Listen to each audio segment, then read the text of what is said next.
Hello, hello, and hello. I'm not even looking at you guys. Hi, guys. I'm chewing a mint. I don't know why I do. You guys can't smell my breath. That's a good one, too, yeah. I just like to chew a mint right before I go live. Why? Maybe because I get dry and cotton mouth the whole time I'm live. Anyways, I'm Tiffany. Welcome to my quilting live. Today's Sunday, Sew Sunday, where I inspire you to sew on a Sunday or any day of the week. It don't matter. Just take an hour a day and get some sewing done. Anyway, so hopefully the cloud bot is working and you guys can use that. I'm totally behind. Oops, mute. I totally didn't follow my own rules and have anything on mute. Anyways, that should be working, hopefully. So today, I guess before I get started, I could show you guys what I was doing before my live. Are you gonna say hi to everybody? Yeah, I'll say hi first because I'm opening it up now. Well, here, No, I got it. I got this open. All right. We have Mary, Maddie, Tanya, Paula, Melina, Linda, Kathy, Tom, which is which is Diane, Ginger, Eleanor, Tom, that's Diane again, Lorraine, Kathy, Dawn, Julie, Have a Love, Carrie, Karen, Crystal, Kathy, Delia, and my screen. There we go. That's better. Karen, Barbara, Geraldine, Irma, Pamela, Dawn, Marla, Around to It, or I should say Shirley. I don't ever remember you guys' names if it's not your name. Linda, Zach, Laura, Tracy, Saneda, Nita, Joe, Kim, Doris, Mary Jane, Melissa with Practically Creative. We got Helen, Glennie, June, Nancy, Ginger, Glenna, Shirley, Lisa, Linda, another Lisa. Oh, wow. Okay, it is another Lisa. We got a lot of Lisas. Agnes, Susan, Donna, another Linda, Evelyn, Ruth, Linda, Jeannie, and another Ruth. Wow. Oh, BR. All right. Welcome, everybody. Hello, hello, hello. So there is a chat bot that runs in the videos. Hopefully it's working. There's a help thing. It gives you the list of commands. There's commands that give you list of commands, and there's welcome for you guys to welcome new people in because I don't see it constantly. Blaze, Bernie, Melissa, Linda, Janet. Okay. Yep. I think I got it all now. So that is there and set up and hopefully works. Today, I'm going to show you what I was working on before the live that I was like literally enough time to go have myself a little break and come back in here while Teresa Louise was live, who's in the chat. I took a jelly roll race quilt. So I did a jelly roll race with Becca and a bunch of other YouTubers a while back. And during that video, since I had finished my, sewing my top, I started sewing another one, or maybe that was on a Zoom call. I don't know. I started sewing another one. And it came out really long because it depends on how many strips you use. And I don't even remember how many strips I used, but either way, it came out elongated. So I decided to fold it up and chop it up. And so during Teresa's live, while I was in here sewing, I decided to fold it up, chop it up, and sew it back together with an additional fabric. And what I came up with is something I've almost done before, except I did it Bargello style, is this. I don't know how much you guys could see of it, but this is what, bless you. Thank you. So It's just the strips. It was cut, and then I added the black, and it goes all the way down. I think it's 61 by 63 or something like that. It's almost square, but it was very rectangular, so now it's not. Take all those black strips away, and it was a very skinny quilt. It was more like something you would just put on your feet. That's how skinny it was. So there's that I managed to do today. And now I'm going to sew more stuff and make more magic in my room. So the other day, I was playing on my embroidery machine, which I've been doing every day, except I haven't today. It's so weird. And I have this scrap fabric of purples that came in a box, and the pink, and more purple. And I made this. It is a peacock that says wild and free. I'm going to come up as close as I possibly can so you can see the whole thing. I made this peacock on my embroidery machine. My block is super duper starched. It's nice and crispy. So I decided, since there's yellow, I grabbed some yellow. That still wants to know if that was a pattern to do with the panel. A pattern to do with a panel? What do you mean? I think she's talking about the quilt. Oh, no, it was, you could do it with a panel if you wanted to. I just decided to chop it up and sew it up.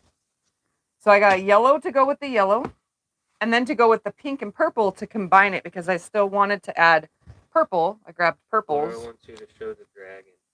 I'll have to go grab it, or have Scott go grab it. It's under the embroidery machine. So I got purples to go with the purple. I don't know if I'll use the light one, but Should we show it when it's done? we could just show my side of it for now. Oh, you're no And fun. then to go with pink and purple to combine the two, I have this flower, which looks amazing. You're no fun. I couldn't find a green, or else I would have incorporated the green, since I did put the green in the peacock. But I guess it will highlight the green in the peacock having this. So with all this amount of stuff, it's scraps, I'm going to make a bag. Just a random bag, not any of my patterns. I'm just going to build a bag with this stuff right here. And obviously I will need to grab a lining, because I didn't grab a lining. But other than that, this is what I'm going to make a bag with. And I don't know exactly how it's going to turn out or how big it's going to be, so don't know that. Yeah, if you're going to show that, we're going to show that too. All right, so You show that one. here's my dragon that I made. This whole piece is not done. We're still working on it. So I did my dragon.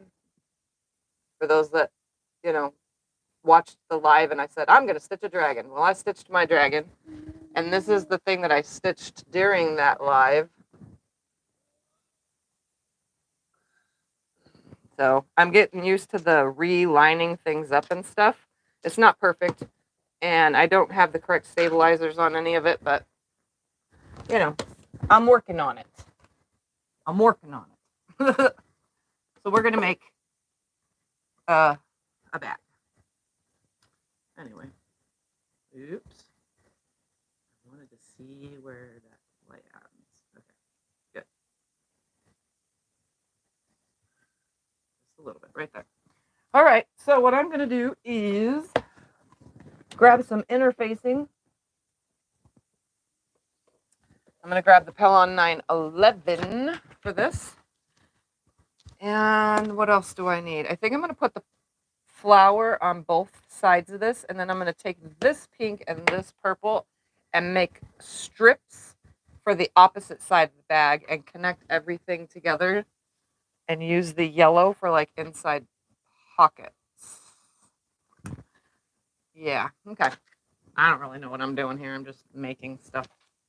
So I think I'm going to start by piecing some of this with some of this purple, and I think I'll use the light purple too, because it really goes with this as well, and make a little strip thing. Yeah, that's what I'll do. With this, this, this, and this, and this. And then I'll save that for something else with it. None of these scrap pieces are, a good size, and they probably need to be pressed, but I'm not going to worry about that right now. I'm just going to cut and sew. And I think I'm going to start by taking a 3 I think I must take a 3-inch piece off of this. Or Tom says, I love the way your brain works. yeah, I'm like all over the place. Her But brain I do. is quite scattered. Yeah. I have a scattered brain, but the cool part about all of that is I do tell you guys everything I'm doing as I'm doing it. So even though it may sound like I'm like probably making a disaster, it usually works out in the end. Oh, that goes inside. We're gonna move this guy a little bit that way so I can still see the chat, but okay, I'm gonna cut let's do a 4-inch strip. Yeah, 4-inch strip is good. I don't know how big this bag is gonna be. So I'm gonna start with a 4-inch strip of this. And this is 11.5 inches, I'm pretty sure. Or 11 inches. It's 11 inches by 11 inches. So I cut that 11 inches. So we're gonna go ahead and open this up and cut 11 inches. So it's the same size. And I do want to be able, I think the yellow is going to be the bottom of the bag. You know why I say that? Because I don't want to cut right here to make the bottom of the bag and this be gone in the bottom of the bag, cutting that off. So that's where I'm going to use the yellow. And I could probably put it in between these strips too. So I need an 11-inch strip to start. We're going to come over 11 inches. And I'm going to make a panel for the opposite side to start. Got that. And I guess I'm using black thread because that's what I have in there. Okay. All right, let me cut. You want me to get another thread? I have to roll bobbins. I don't even have bobbins rolled. Okay. I guess I can roll a couple white bobbins real quick. Oops. All right, from the yellow, I'm going to go on each side of this 11 piece with the yellow and then go with the purple, I think. So I'm going to do a 1.5-inch strip on each side. So I need two 1.5 by 11-inch pieces. And then we'll do the bottom of the bag and stuff like that too with the yellow. That way it ties everything together. I need two 11-inch pieces. And then we'll cut the purples too. Just turn the ruler around so I can read where there's an 11 right here. 1. And I like these make it up as I go things because if it really does turn out good, I have a video of myself to watch to make it again. I love your confidence. All right, there's embroidery two. is amazing. So there's two of those. We're going to move that out of the way. Thank you, guys. We're going to take this pretty purple and cut two 1.5 inches off of it. No, let's do 2 inches. Two 2-inch pieces. Is this even 11 inches? Okay, good, it is. I'm going to start by making a straight cut. And then I'm going to make a 2-inch cut. I'm going to do 2 of them, one for each side. I'm probably getting close to 11 inches by now.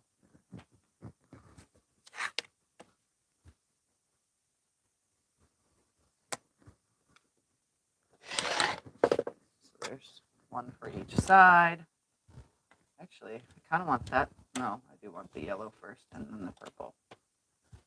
And then dark purple or pink? Dark purple. Let's do dark purple and then pink. So we're going to do 1.5 of the dark purple and 1.5 of the pink. So I'll cut right here and then turn it. Oh, I didn't cut those at 11 inches. I need to change. I need to do that. I haven't done it yet. What? I don't think so. Can you guys hear the radio in the background through my microphone? Out of curiosity. I have the radio on very low. Oops, I just cut that at 2, didn't I? Yes, I did. Let's split that and do 2 1-inch pieces. How about that?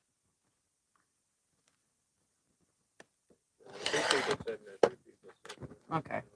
I can hear it over here, so that's fine. No. I don't think it was hurt. I So don't if think you can hear it, YouTube will take our money away. you can't hear it. All right, I'm going to cut these down to 11 inches. And then I'll cut these two down to 11 inches as well.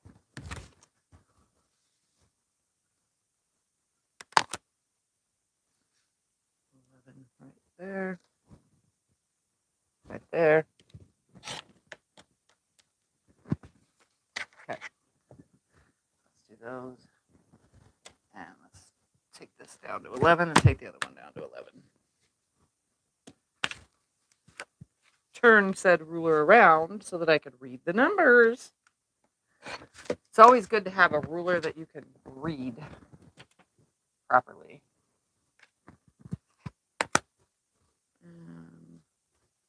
11.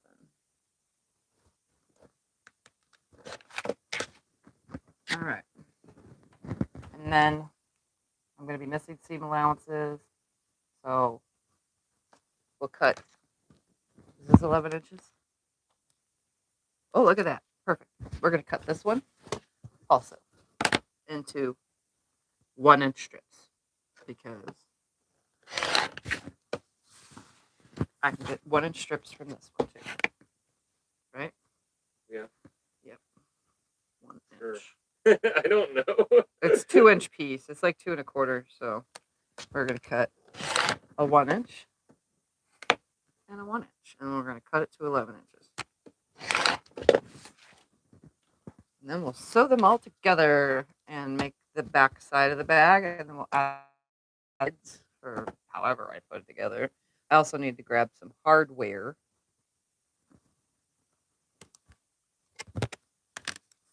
11 right there.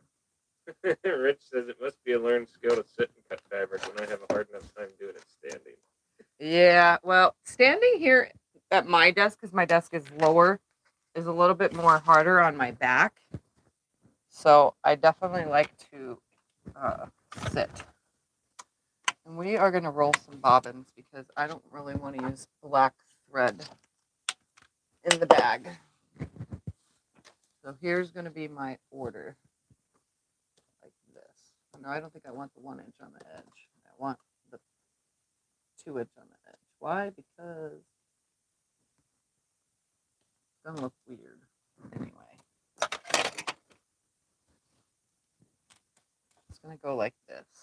It's probably bigger than I need it to be. Oh well. I need a bobbin. I need some white thread. So this is going to take a second because I did not come bobbin roll prepared. Little snort. She snorted. I should find a yellow thread or something as an accent or green thread, to quilt Oh yes, the bag a green. with. A green would go good. For when I do the top stitching of everything.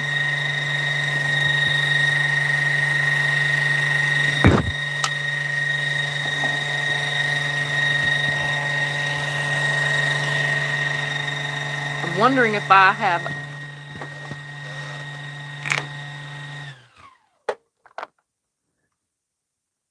That's a pretty green, right? It goes with it.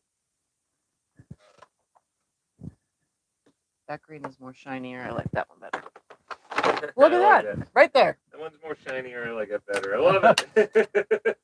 All right. 1. And we're going to roll a second one. It's more shinier.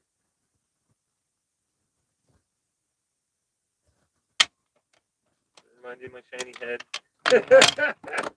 We're going to roll a green bobbin too for when I switch to the green. So I should have enough in the white for piecing, and then we'll switch to green for the top stitching. Yeah, screw it. Yeah, that's what I'm going to do.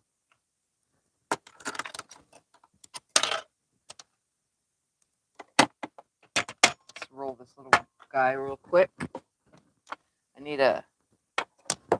give me a second, guys. I need my chingamabobber that keeps the thread on the spool thingy. You guys like how everything is a thingy-mabobber and thingy? Okay, where's my chingamabobber? What is it? Can you describe it a little It's a better? white Maybe I know where it is. cap. Oh, here it is. Found it. This thingy, my chingamabobber that holds the thread for little spools like this. Oh, I would not have known what that is. Yep, it's a chingamabobber. There we go. Let's roll that into a bobbin real quick. I would not have known what it is. Yep, TNC says, I love all the technical terms. Yeah, well, everything is usually a chingamabobber. A thingy or a chingamabobber. That's my words for not knowing words.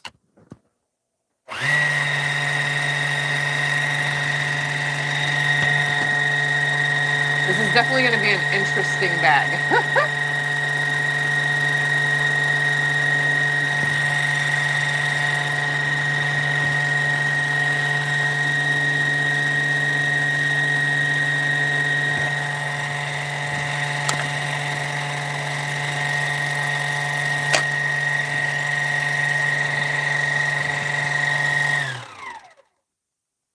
Yeah, get in the hole. There we go.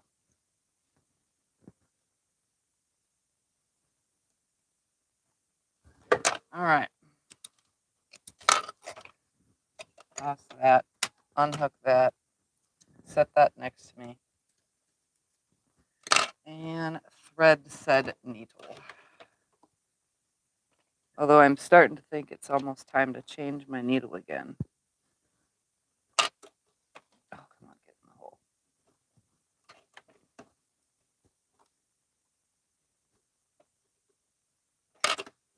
Ta-da! It worked! All right. We're just gonna... When was the last time you did change that needle? You might need to. It's It's been a while, huh? It's been like 2 months. I changed it during a live stream one day. Yeah, I think I remember that. All right. Pull out all the stuff. The right or wrong side of this fabric. It's almost like a batik. All right. So I'm actually going to sew all this first, and then I'll put the interfacing on, and then I'll top stitch everything with some. I think I'm going to use batting in this bag instead of what's the word for it? I can't think of the word. Instead of foam. All right, I'm just going to finger press for now. We're going to add the next color. And I'm sewing all this with a 1/4 inch seam because it's going to have interfacing on the back anyway. So it'll be permanently glued.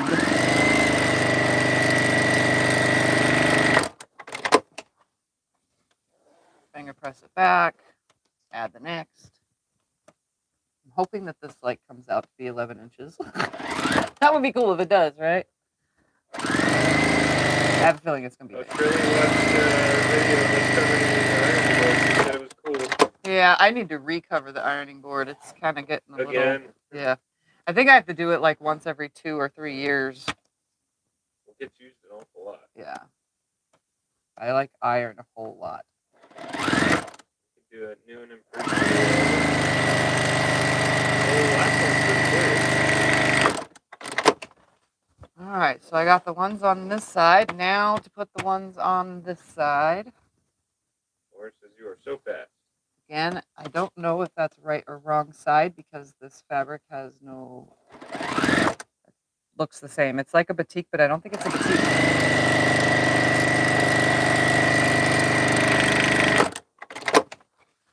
All right, finger press it back. Grab the next.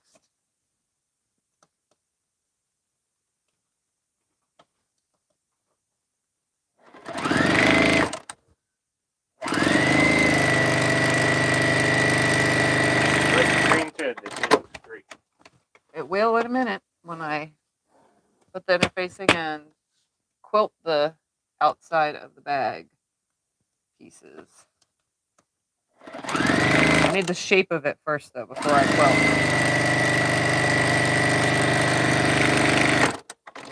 And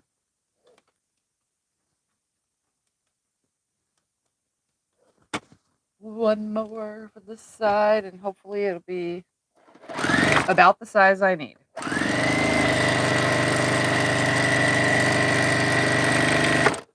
It would be a miracle if it is, right? Especially since I did no math. It almost looks exactly square. Almost. All right, can we plug an iron in? Yeah.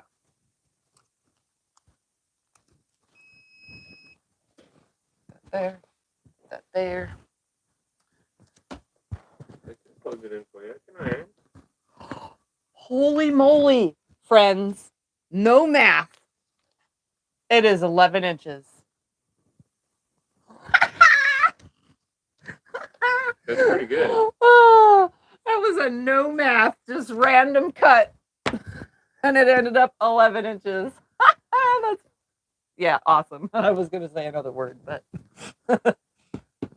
Okay. All right, so now I need to put You're doing good. a piece of this on each side of the bag so that I could have the sides of the bag. Okay. I kind of want to add, I'll do this after probably. Let's press this first. All that goes that way. Can't believe it. No math. And I did it.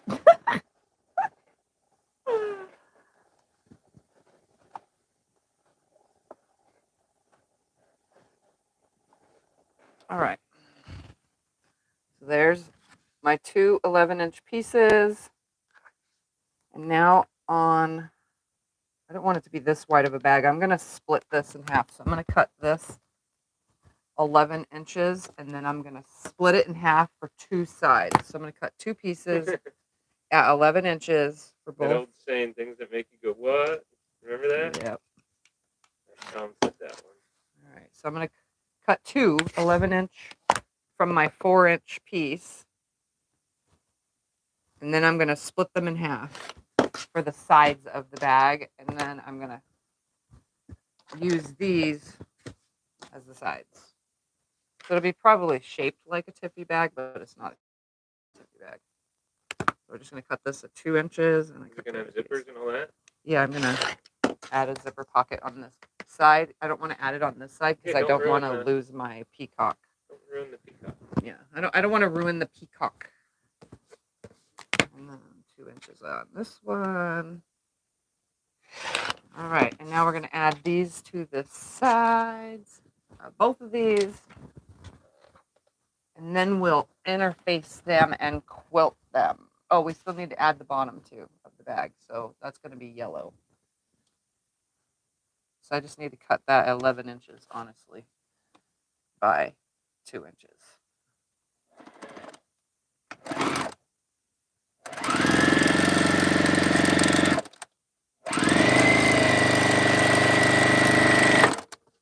Slide this one in.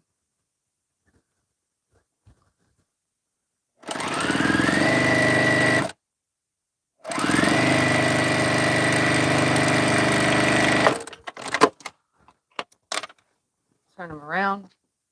Add the next two.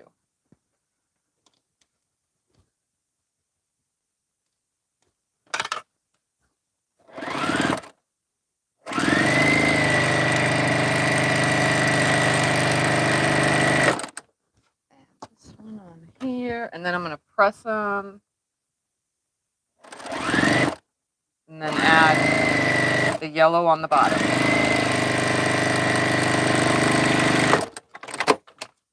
All right, so let's press these.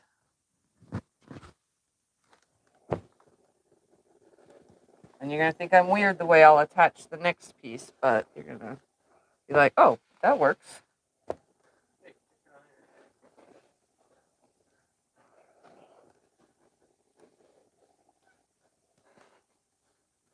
Okay.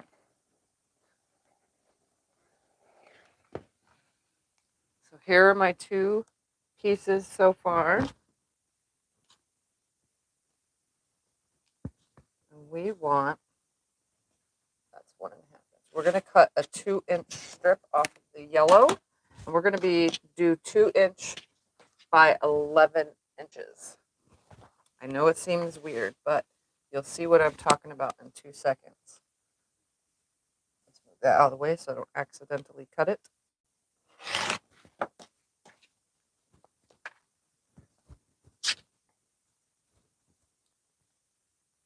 Come on, open it up.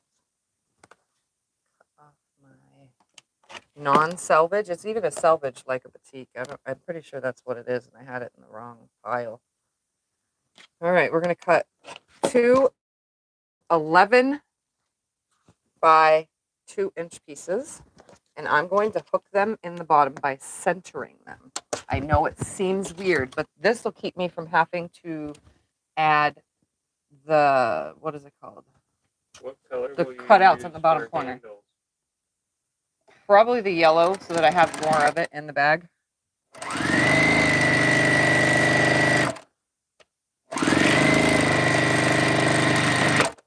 All right, so you can see I went a quarter, so here's the 1/4" seam on the sides. I lined this piece up from the 1/4" seam to the 1/4" seam, so now I don't have to take out my corners or box my corners.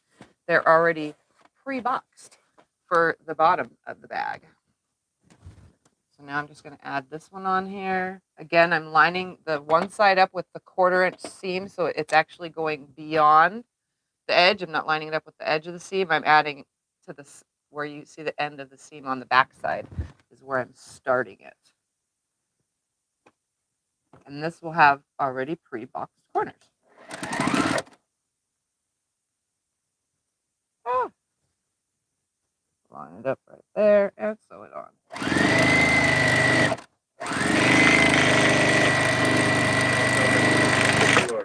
Huh? Don't comment, you know how quick you are. All right. So now I have pre-boxed corners. I'm going to press these. We're going to cut some interfacing out to match. And then add some batting, quilt them, and then I'll start adding pockets and stuff.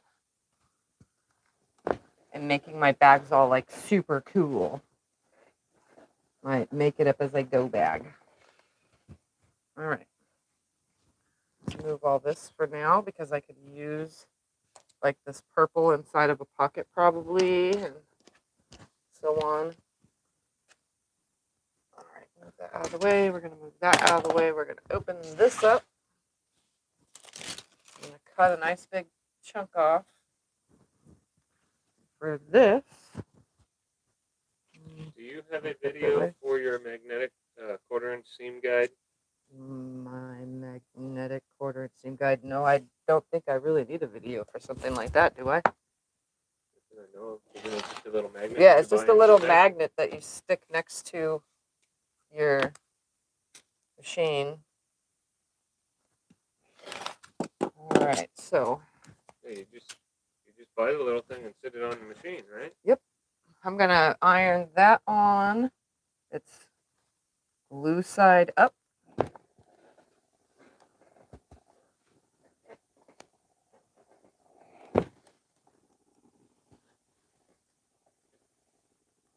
And I'm watching out for those little corners because I did not cut those out.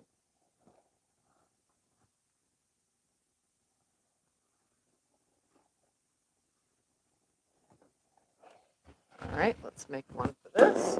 Becca gave you $5. Oh, thank you, Becca. She says dibs. Becca always dibs everything. It's going to be more than $5, Becca. She's being silly. All right, I'm going to cut it this way. And these pieces can be used for other stuff. Throw that over there. I'm done with this for now. Toss it over there. And I'm going to iron this one on here now. And I'm going to be very cautious of my Peacock. That's why you're not letting me iron. You think I'm going to mess up the Peacock, huh? No, I don't think you'll mess it up.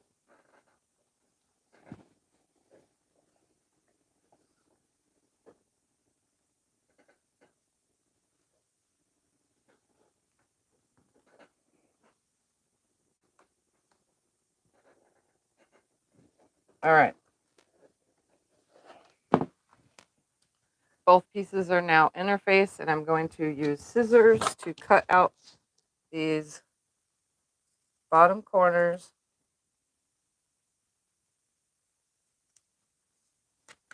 Why? Because I can. Carissa says it's her down payment. Her down payment. That's funny. You guys are silly. Well, I am too, but I'm in work mode now, so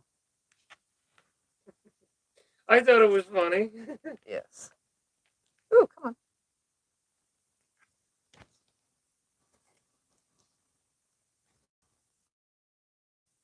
Okay. I am going to use, where's that? We'll just use this one. I have some white cotton batting.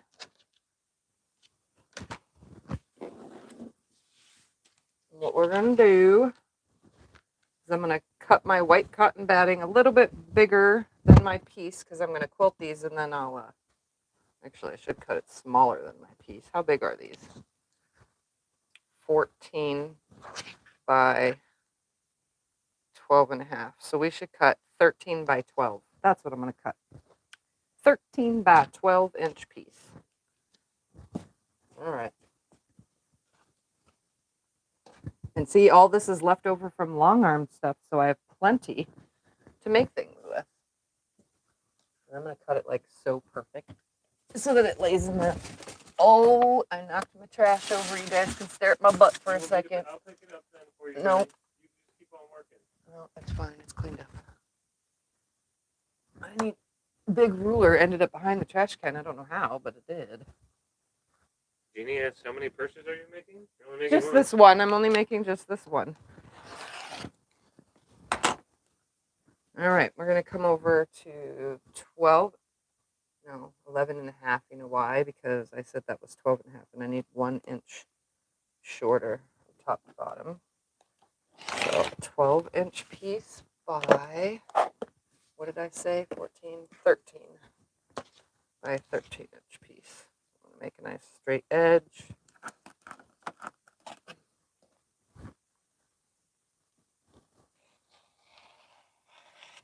There.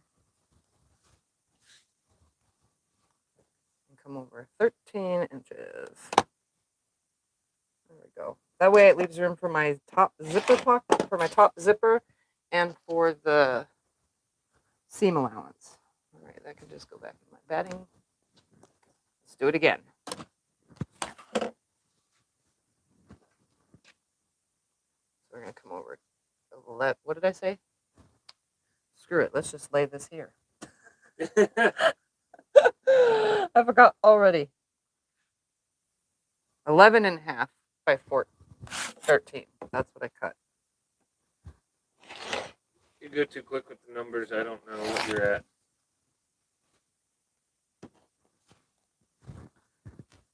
And just like that, 2 pieces are cut. All right. See, I save all this because you know what you can make with it? Bags, table runners, you name it. See, there's still a table runner worth. That's 2 pieces. Look at that. On here that her husband Tom says make another one. He likes your show. All right. So there's my 2 pieces. I'm going to put them now on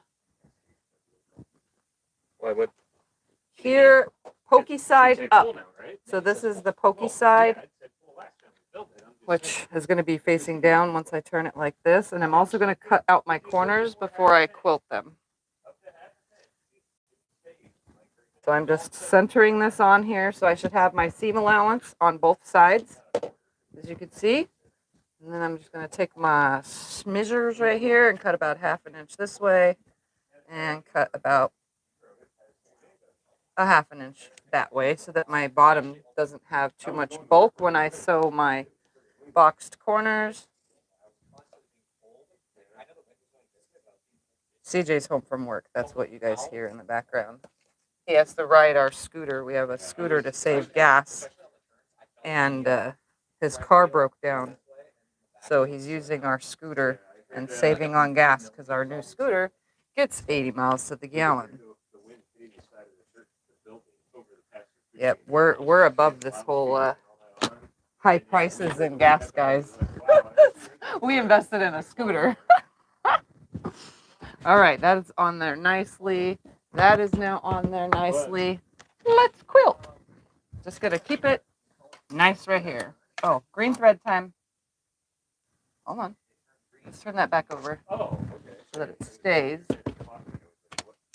And put some green thread in.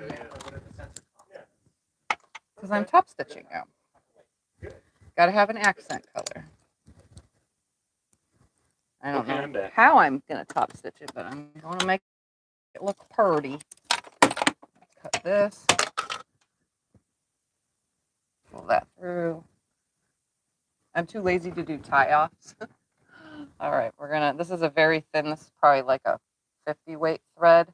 So I'm gonna go through all 3 holes because it's like a 50 weight thread. With the bigger spool, it's like a 50 weight, or 40 weight, sorry. And it's thicker, so I go through only 2 holes. But this is a lot thinner.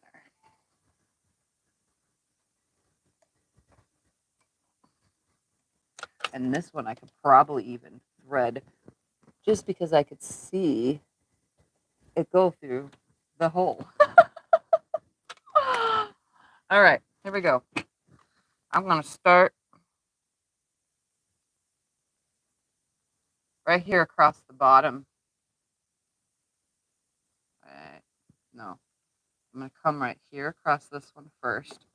So I'm just going the foot distance from the edge.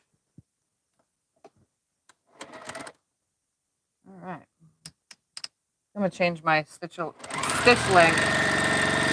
to a little bit bigger. One more stitch, turn it, come across this bottom.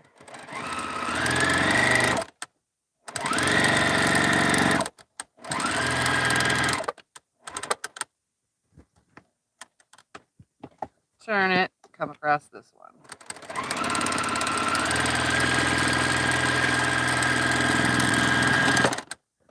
Turn it, come down this side now.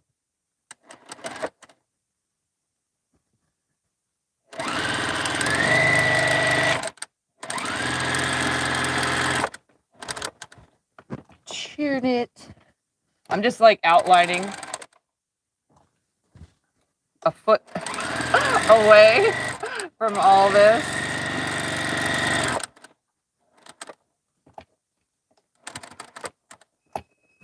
Only one stitch is going to go down this, right down the middle.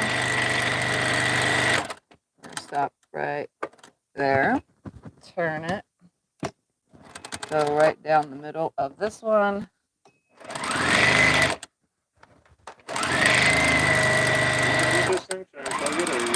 I'm going to use it some more, but not right this second. Oh, backspace. Backspace. Why did I say backspace? Oh, backstitch.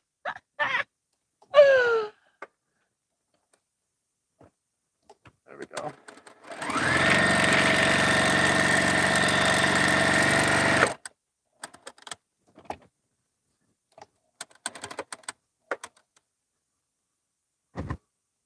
I hate that my hair just like randomly falls out, and then you guys get that where your hair falls out and it lands on your skin, and then the fan blows it around and it makes you want to like scratch and scratch.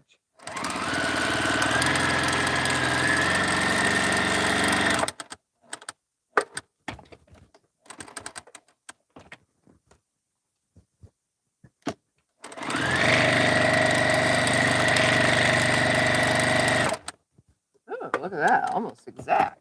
One stitch. I'm so used to this, you know, doing this. With this whole echoing.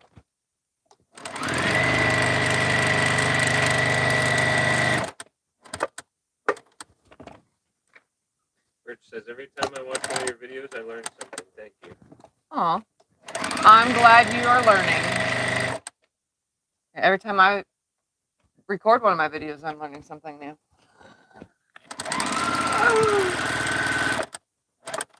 All right, we're gonna go down the center. I wants to order a bag next week with embroidered.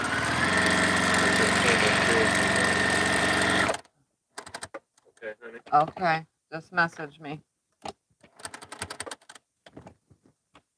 All right, almost done quilting this. And then I need to quilt the other side.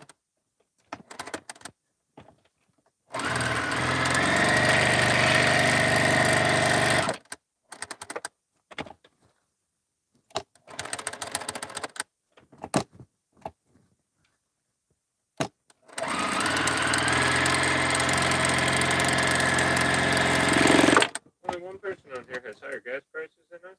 That is weird. Is Hmm. Havasu like higher than everywhere but California? I guess. Well, they're all talking about gas prices. Yeah, because I told them we got a scooter. Yeah, I know. They were asking about it. So far, only one person is up. All right, so I'm going to go on this one. I'm not going to do too much around my peacock.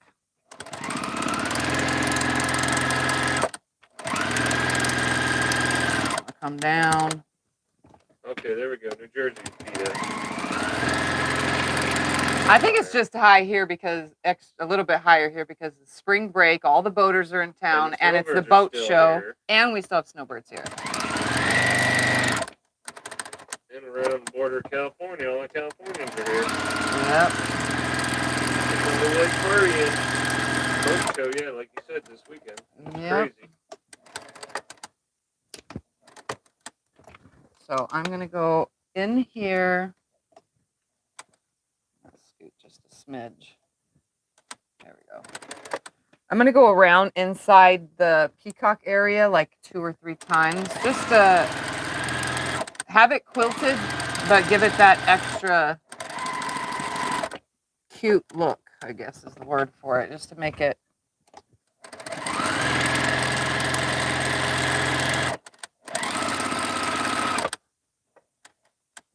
look really cool. Pins flying at me.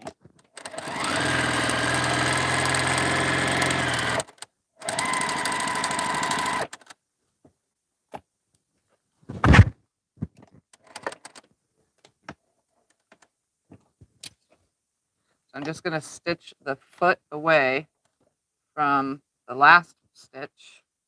I knew it was weird. It's thread just coming at me. Trying to attack me. Snip. There you go. It took a minute there. I snipped that thing 3 times and nothing happened. I was watching from over here. It's like, not getting it. All right. Is it there? Right. Ah. Do I have like oh, I do. A pin got stuck in the batting. Maybe I should not keep these totally near me. That happens, I guess. You never know around there. We're in the danger zone. Yeah.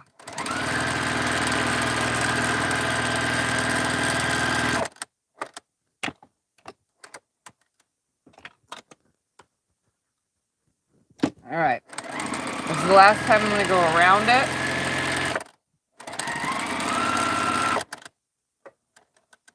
Stitch, turn.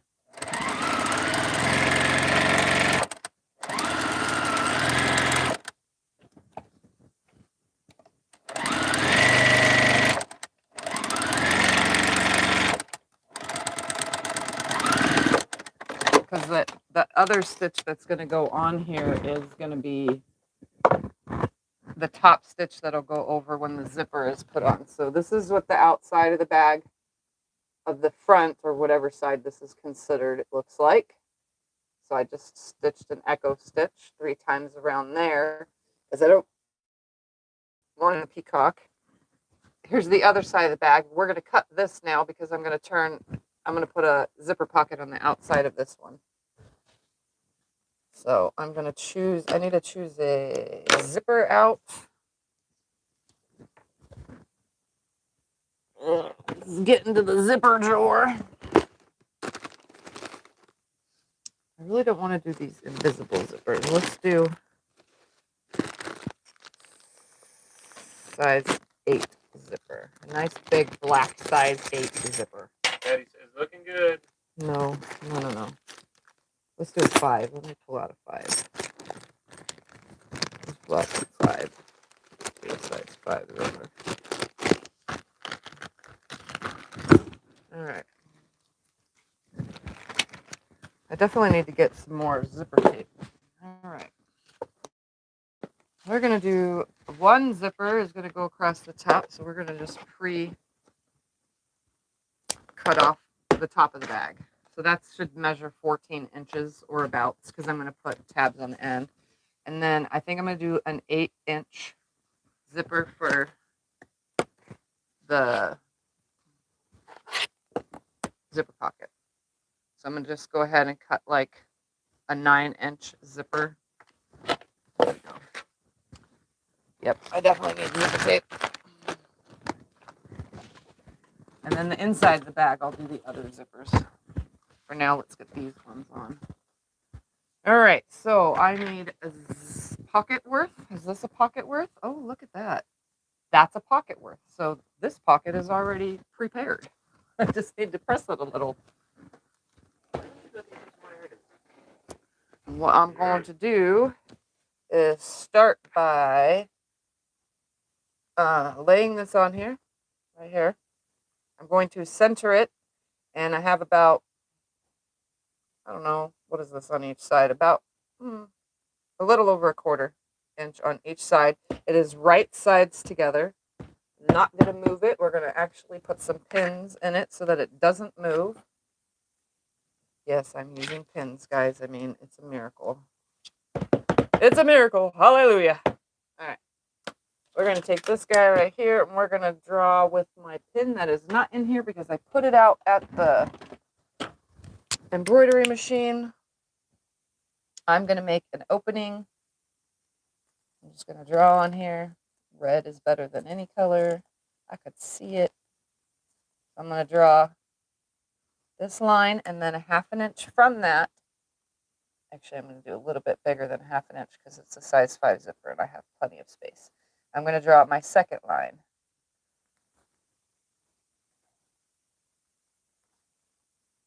And then that did not draw very well.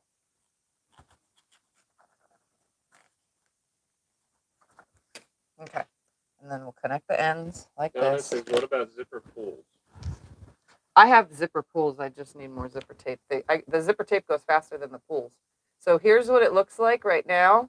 So I just made a line all the way around, made like this box that's 1/2 inch big. It's a little bit bigger than 1/2 inch, but that's just because I'm using a wider zipper. You know, this is not a very skinny zipper. It's 1 1/4 inch wide, so I can stand to go an extra 1/8 of an inch bigger, you know.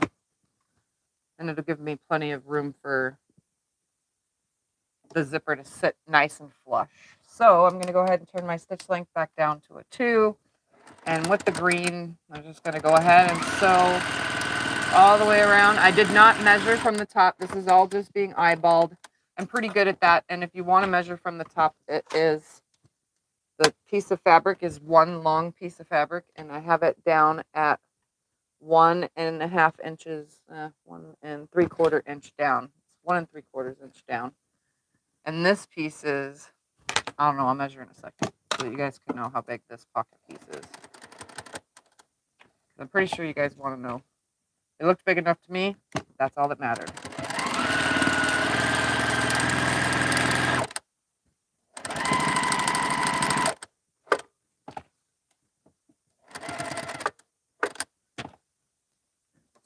I try to cut all my loose and stray threads on the way.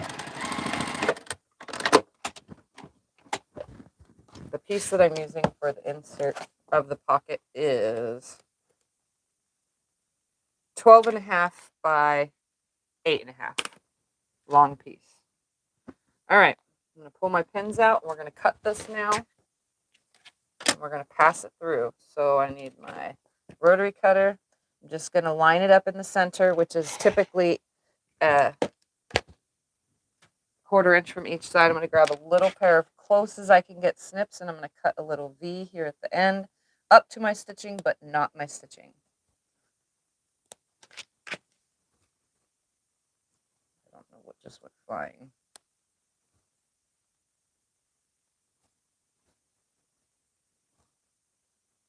right up to the stitching, but not on the stitching.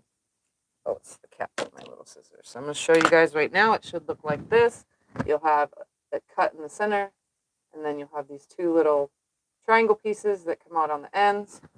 We're going to take this whole entire thing, and we're going to shove it through, just like this. And then I'm going to take it to the iron, and I'm going to press this nice and flat so that it's equal, and you don't see the purple through the front, but you don't see the front on the purple. So I'm just going to get it as even as I possibly can. Press it nice and flat. Sometimes it's a little hard because I have batting there. You can cut the batting away if you want. I'm just going to leave mine. Gives a little bit of cushion right there at the zipper. Fold it nicely and press.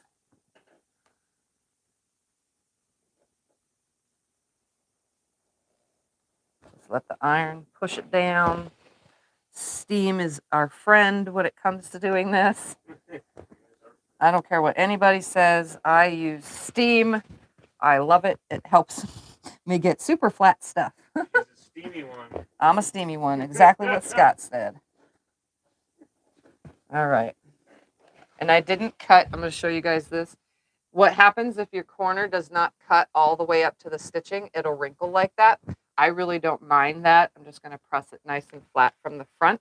But this is what the unit should look like on both sides. I'm just going to, from the front, press it. It'll sew together nicely either way. So just going to give it a nice, good front press, and it'll be good.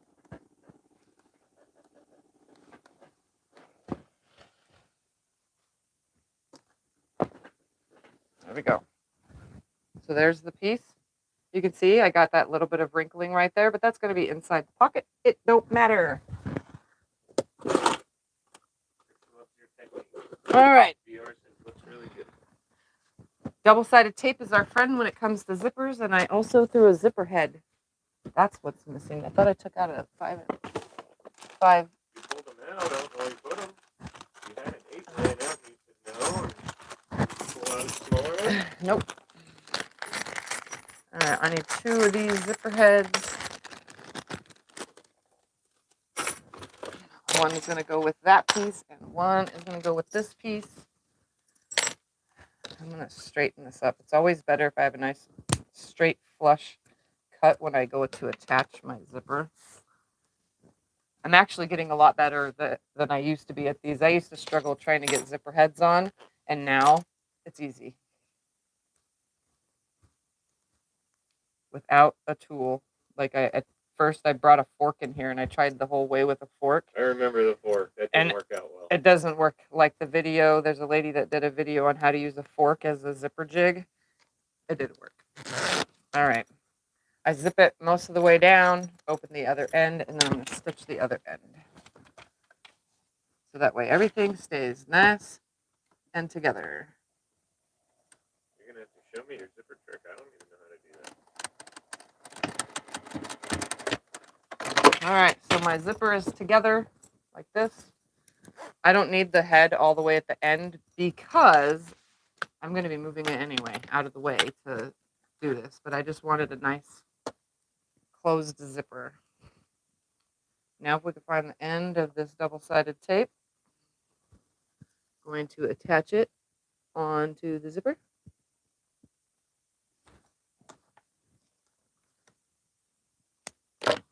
On both sides.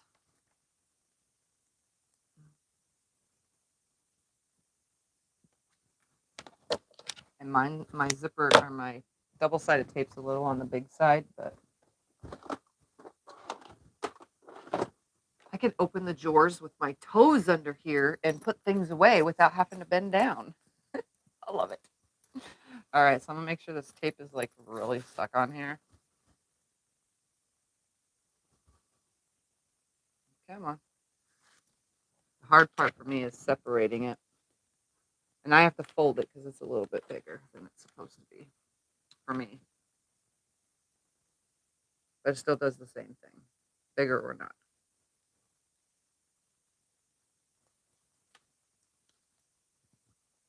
just kind of fold it up on itself. That way it's not sticking out on the inside of the bag. There we go. Now I'm just going to center this. I always put my zipper to my left hand. And when I made that video, the right bag, I kept saying right, but I actually meant left the whole time. You guys will know what I mean. I don't know what it is about bags, but I always say right. The zipper is going to come open from the right, but you use the zipper from the left that zips to the right. So it always goes on that side. Unless you're the opposite handed, then swap it around. But the zipper tab should always unzip from your left hand to your right hand. Okay, so I'm going to center this on here nicely right there, and right there, right there. Pat it down, give it a little love tap. It's there. Let's stitch it now. I'm not going to get a zipper foot for this. I'm just going to go ahead and sew it with my regular foot.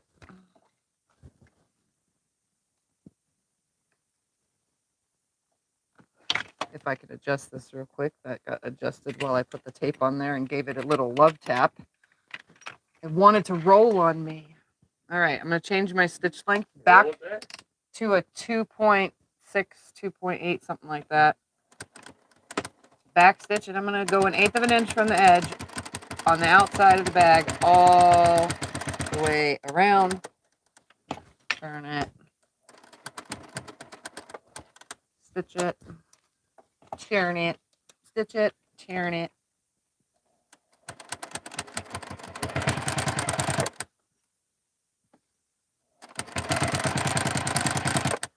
I'm going to move my zipper head out of the way. Adjust this darn thing a little bit.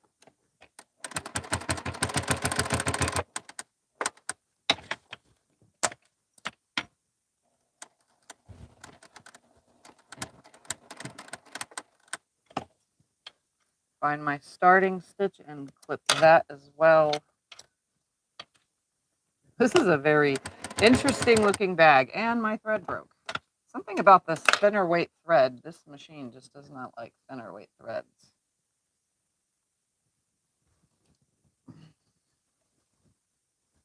But it also could mean that I really do need to change my needle finally. Where is my bird? I don't want to fidget with anything. I'm just going to thread it with my bird. All right, where'd it break?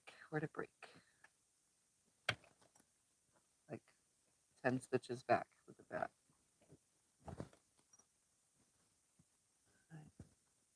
There.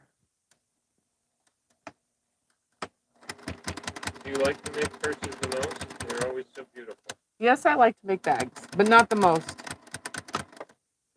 I like the whole process of quilting, whether it be bag making, because it's quilted bags, all the way to the long arm quilting. I like the whole process.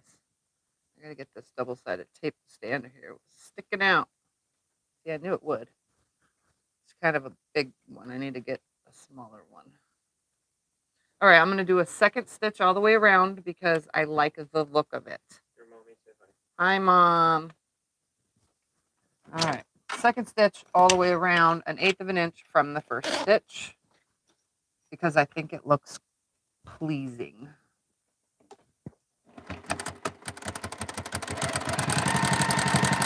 This one's always easier to do. And it broke again. Why does it keep breaking? You want to just change the needle now? Not really. I just need to sew slower. Slower. Slower. Sew slower. Yeah, I said it correctly the first time, I think. So I'll let you get the peacock on the embroidery. I did the peacock on the embroidery machine. Oops, I almost threw that in the trash. That would not be a no bueno. It could also be this tape sticking out too. It's making me break needles. I mean, break thread. Nope. It just doesn't want to go. Needle change. In the middle of everything. I was trying to make a quick bag, guys, but it looks like we have to change the needle. Well, you're almost done. It's only been an hour. Yeah. Not even if you had all the time you were saying hi to everybody and stuff. Because this is a thinner weight thread, we're going to change to a 116 needle for this very smaller weight thread. Yes. It's one out of its weight. And for those that are curious, I use organ needles. Oops, let's leave that open to throw the bad needle in it. I need my screwdriver. You need me to go get one, or do you have one? No, I have one. Okay.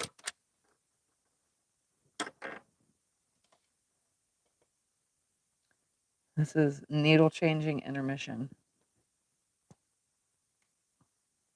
If this doesn't solve my problem, I'm going to scream and cry. Right here on live stream. Melissa says she does zippers with the regular Juki foot too. Yeah, I only use the zipper foot when I use vinyl and stuff. Okay, let's throw this needle over here for now. Are you gonna know that that's a bad one? Yeah. You're not gonna re-put it in again, are you? No. All right.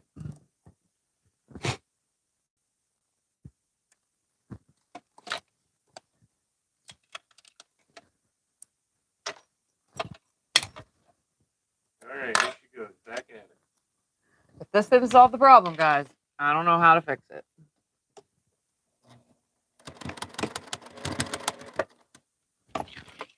Looks good so far. I guess there's an importance there to changing your needles. You don't use different needles for different fabric, do you? No. Ever since you got these needles, what fabric? No, 9014 usually does everything. Wow, guys, this is so much sharper.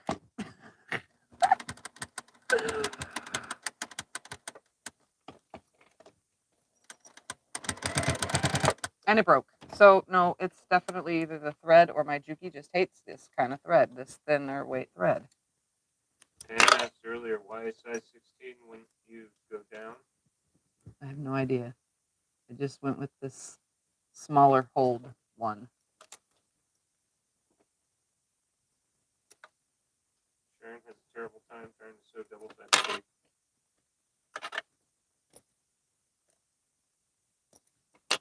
And they're saying how much they loved your 25 patch review.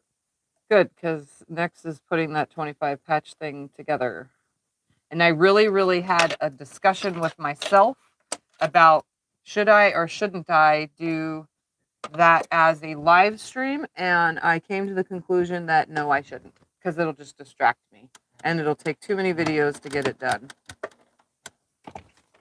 So I'm going to go ahead and just film it, which I haven't done yet because in my head this whole time I've been trying to decipher whether I wanted to do it or not.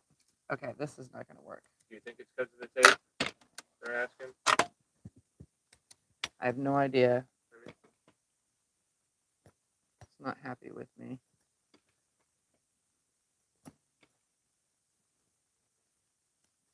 Let me change this back out to a 9014. Maybe I just need a regular 9014 needle, like I usually have. Which one did you put in? An 11, 116.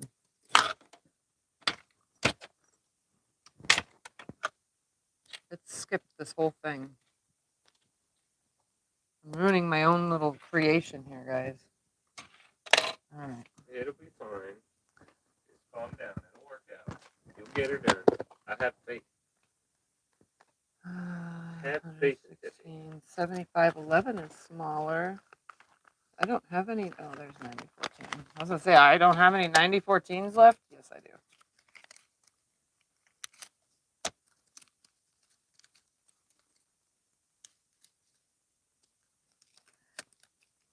Come on.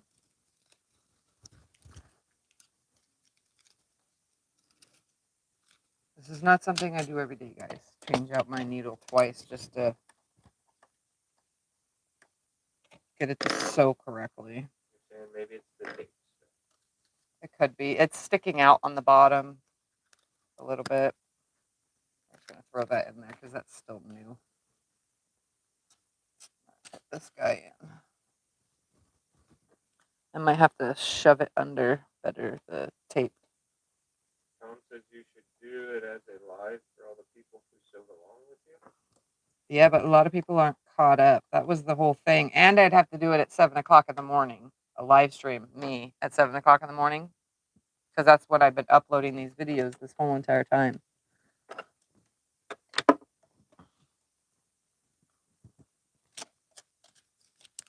So, I think I'm just going to film it. I don't know. We'll find out by Wednesday. How about that? Because that's when it should be on. All right. I'm literally going to finger shove. Ooh, I got to thread this real quick, though. And I'm also going to test stitch. Well, it's stitching that just fine. It's got to be this tape sticking out, like stopping me. Get the rest of it shoved under here.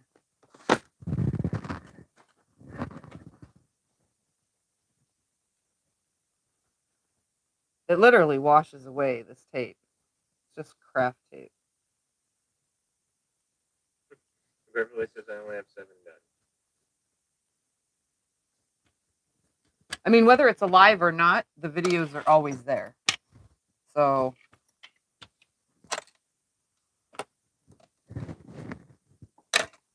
come on. All of a sudden, I managed to tangle everything over here. Sharon says you got this. You're showing real life. That's what I like about your channel. Yes, I definitely have This some. is what happens in real life. This is what happens in real life. Frustration. Can I emphasize on that a little bit more? Frustration. They all think it's the tape. The needle and the thread are getting stuck to the tape. Okay, well, it didn't skip stitches that time.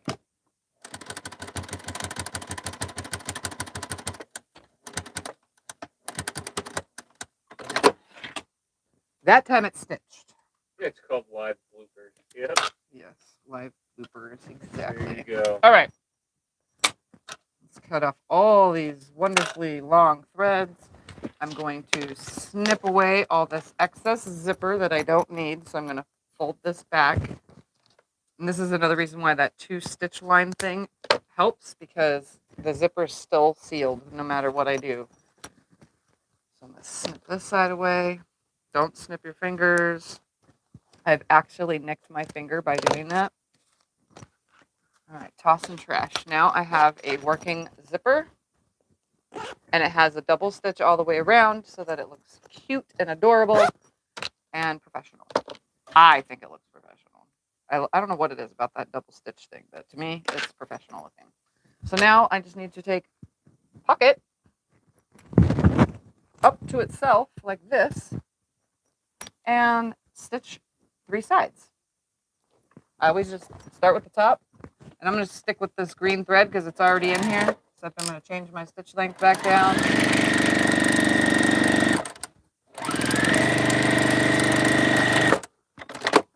Then I open it, fold it, do one side, and then do the other.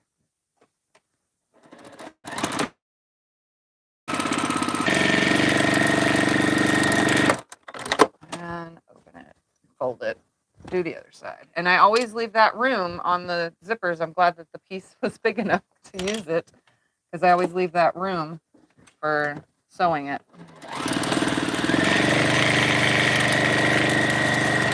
If it would have been a thicker, like using foam or something, I would have definitely gave myself a little bit more room on the sides. But all right, here's the zipper pocket, double stitched all the way around. Get rid of this threads real quick. I don't like having long threads on the inside of my bag. And then when you unzip it, there's a nice size pocket on the inside. That's awesome. Purple. All right, so now let's keep building this bag. I need some lining fabric. And zipper tabs. Okay. I think I'm going to do zipper tabs in this pink because why not? I'm just going to cut 2 pieces. I don't care if they're straight because I'm going to do this a little bit differently than I usually do. Going to go ahead and open said zipper, put my zipper pull on, and then we're going to do something that I don't really do very often, but it works for my zipper tab. I think size 8s are the easiest ones to do. This size 5 is just a little bit harder.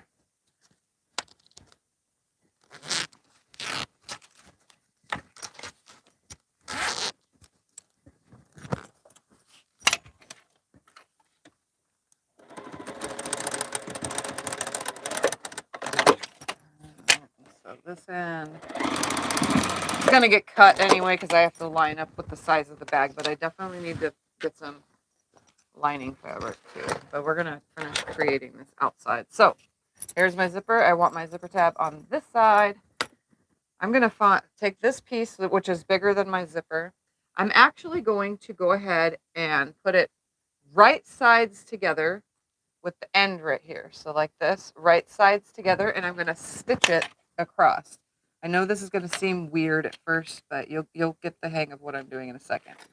So I made this piece and it's zipped on like that. It's sewn on like that.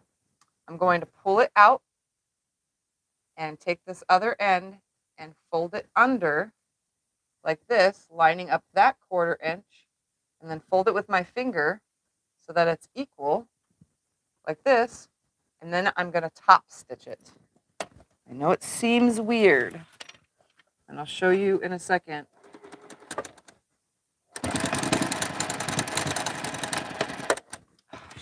I think it's just the zipper period. I'm not happy with this thread mix. I just broke thread again. Could also just be the thread. It happens. This is all the top stitching stuff though, so I need the green still.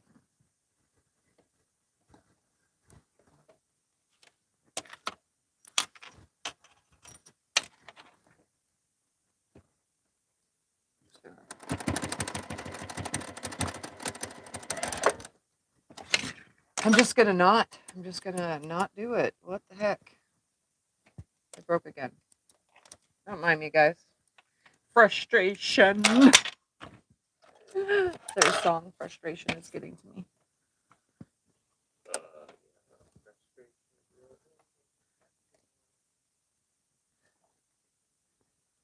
Yep. Is that Disturbed song? Yeah. Yep. For those of you that listen to rock and metal, Yep, I just need to throw on a Disturbed song. Although Scotty listens to country, he knows a little bit of everything. All right, now that I have this big mound of horrible stitching on the edge of this, I'm going to take a second stitch. Why? Because that's what I usually do. Let's hope that the thread don't break while I'm stitching. Thread stitch number 2 across the start thing. Oh, yeah. And then to think I have to do one more side once I know how exactly big this is going to be.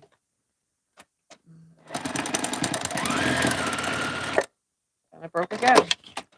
There's no slowing it down. There's no speeding it up. This time it was tangled inside this thing. Just literally yanked it out. Yeah, I'm not using this thread with this machine. Absolutely no more. Not happening, guys. Take a long way home.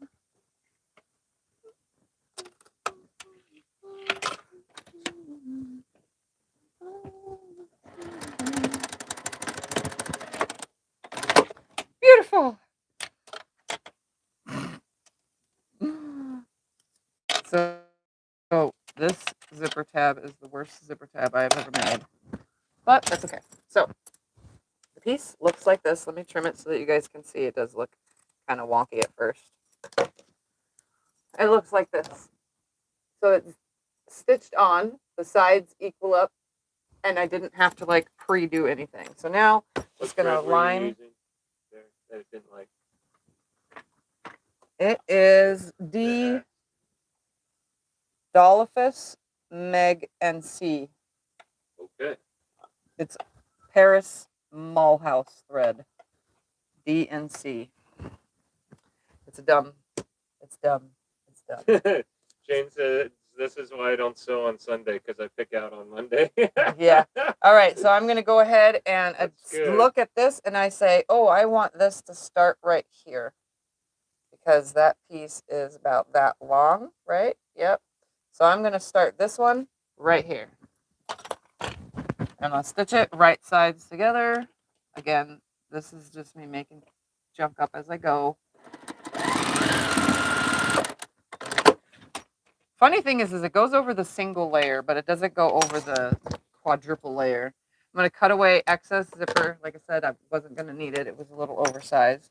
Fold it around, tip it under, line it up with the other end, and just pinch it with my fingers. So I know you guys see this is weird. So it's right sides together with the zipper. Then I take it and I sew a line 1/4 inch in. Then I lift it up over, rolling under like this, lining up the 2 1/4 inch seams on the inside there. Just like that. And then push this top piece up to it like this. That way I don't have to actually go and press anything or whatever. I just sew it now, and then if I want to press it, I can. But this is my quick way of doing it. Yeah, Joe Dirt. Keep on keeping on. Heck yeah. So there's my first stitch across, and actually it did better from the bottom. So let's do the second. No, it didn't because it just broke again. No more of this thread. No more. This thread is not for this machine. It's not the needle then. No, it's the thread. It's definitely the thread. It does not like this machine. The thread, this machine don't like it. It's not happy. It says, no, I don't want to be used here.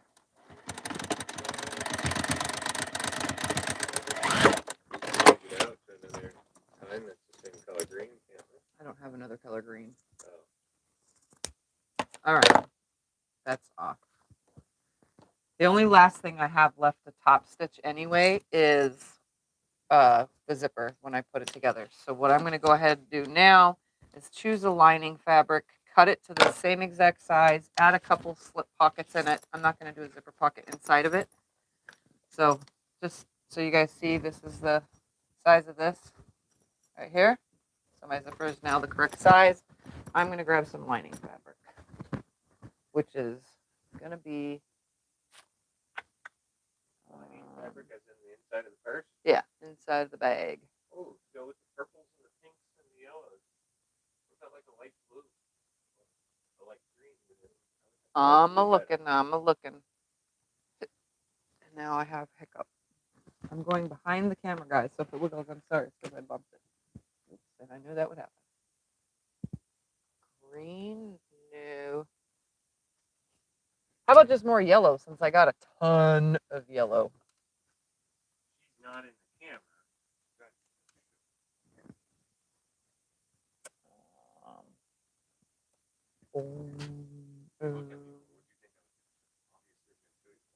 Oh, I wasn't thinking that. I was thinking something else. I have a blue.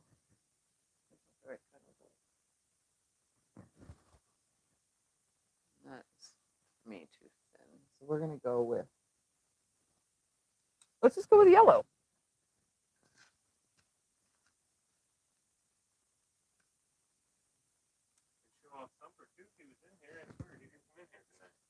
We're gonna do a dark yellow for the inside, just because I can. Just because you can. Don't trip over cords. Be careful. Be careful. Okay, there you go. All right, guys, we're gonna go with this dark yellow on the inside. Why? Because I can, and I'm going to. Move those out of the way, and remember it's 14 inches by, what was it again? 14 by 12 and a half. All right. Nancy said use dark blue. I don't have any dark blue. That's the sucky part. Yellow is going to be nice because you'll be able to see everything that's inside the bag. That's a good thing about that. Do every eye yellow. Yep. I'm adding the other colors to sit on top of it. Well, they're saying looking good, and I like it, and it's so pretty. I don't know if it's talking about Peacock or yellow. All right. We're going to come over 14 inches. Right here. This thing. Right here. 14. Right there. Cut. And yes, I'm cutting. Usually I cut the lining smaller than the outside of the bag, but this time I'm doing it the same size. We're going to put that over there. We're going to open this up. And we're going to cut 12 inches, right? 12 and a half. That's right. 12 and a half. So we're going to line this selvage up down here, trim it off, and then cut out 12 and a half inches. And it's not pressed, so obviously it's going to be a little funky looking at first. But just know it will still lay nicely. Come on. Can't get the ruler to stay. Okay. We're going to come over to 12 and a half.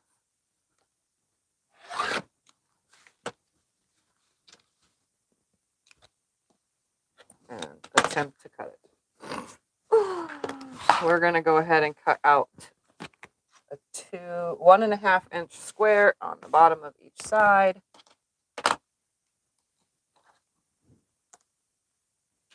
So a 1.5 inch square off this side and a 1.5 inch square off that side. Just like that. And a 1.5 inch off this side.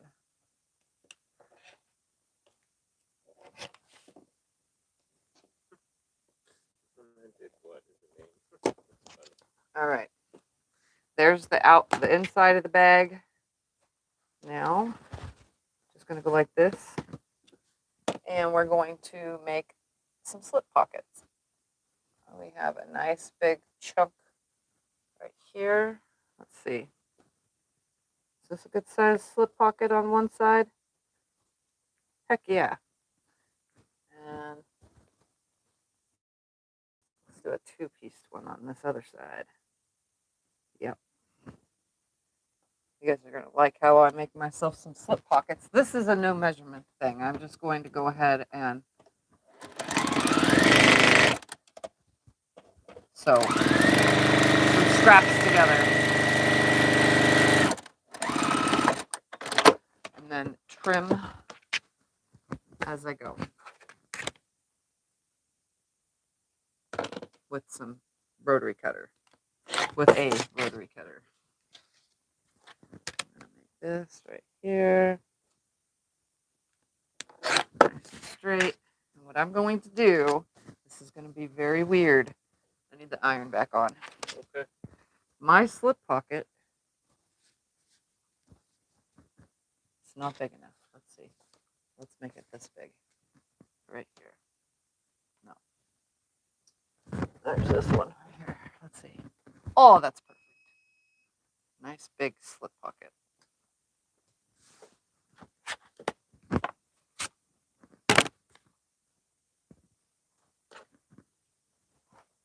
Get on my way. Looking for adventure. Or whatever comes my way. I can't get demonetized for singing the song myself if you guys can't hear the song. Are you sure? Yeah. All right. So now Okay. I'm going to sew these two pieces right sides together. And I'm going to leave myself an opening to turn. So I'm going to go all the way around it. And if you want to know the size, just because it is 9.5 by 7. That's a pretty big slip pocket. Yeah. That's the whole size of the purse.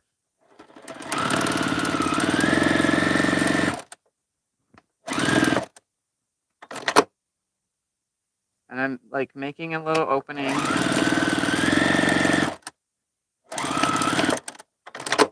So I'll have a little opening. I'm going to be able to cut off the edges.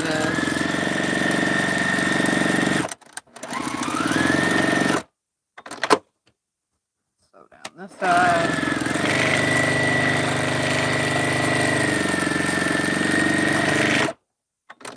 And, oh, I'm air sewing. Holy cockamole. We have a problem. The machine ate the thread and it is stuck inside here again. Oh, man. Whew. So it was stuck, you know, the piece that goes up and down, guys. Somehow this thread is making its way all the way up in there and wrapping around it. Definitely never using it again. Ever. Okay, well, we're just doing the inside bags. Can't we change the color now? The inside pockets? Yeah. Yeah, let's just take the thread out if that's the actual problem. Use something different. Yeah, I'm just going to go back to white. Yep. We're going back to white thread. All the top stitching from now on is going to be in white. Nobody's going to notice the inside pockets, right? All the other stuff is already done, right? Yeah. Honey? Yeah. No more. No Tiara more. wants you to know that I have the sewing machine that's behind you. Oh, yep. That's a good machine. It's a little tiny workhorse that's very slow. But hey, it works. That's all that matters. And now I really don't need to use it anymore except for when I have company because I have an embroidery machine and I don't need the monogramming on that no more. Because the embroidery machine is way better for monogramming than that little machine behind me, my little brother. So that is now for when I have company. It's D and C.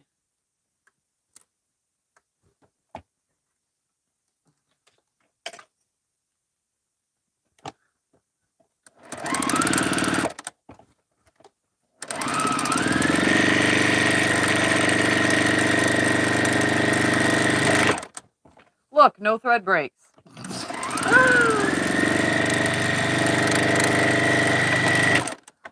Whew. Yeah, we're not doing that no more. Here, I'll show you guys the brand. It's made in France. Dolphus, Mig, and C. Paris, Mulhouse, Lille. I don't know how well you guys are going to see that, but that's what it says on it.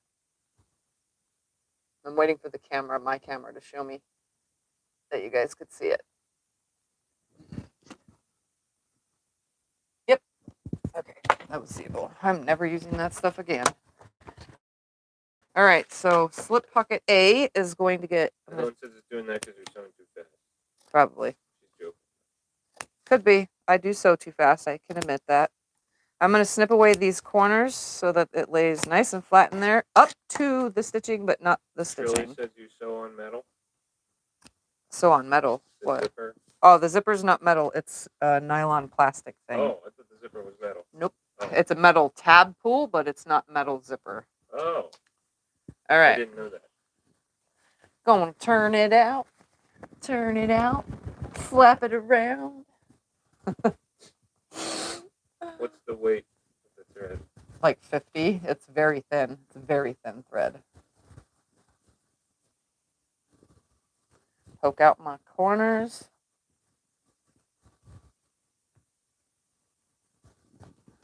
Rona says you can use it for hand stitching. Yeah, probably. It doesn't rarely hand stitch. I have some hand stitching projects, but I have not been keeping up with them. That's what I said. It's rare that you hand stitch. Yep. Really hand stitch. We use as a giveaway even. Yeah.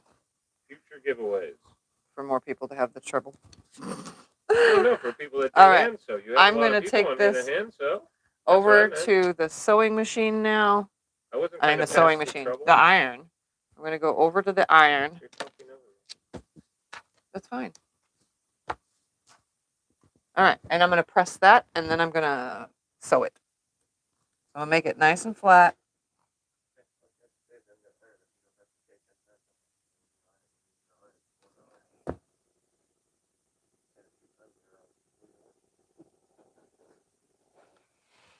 I'm rolling the seams. You guys can't see it, but I'm just that way I know that it's going to be super flat. Don't do me iron. Because I'm ironing it.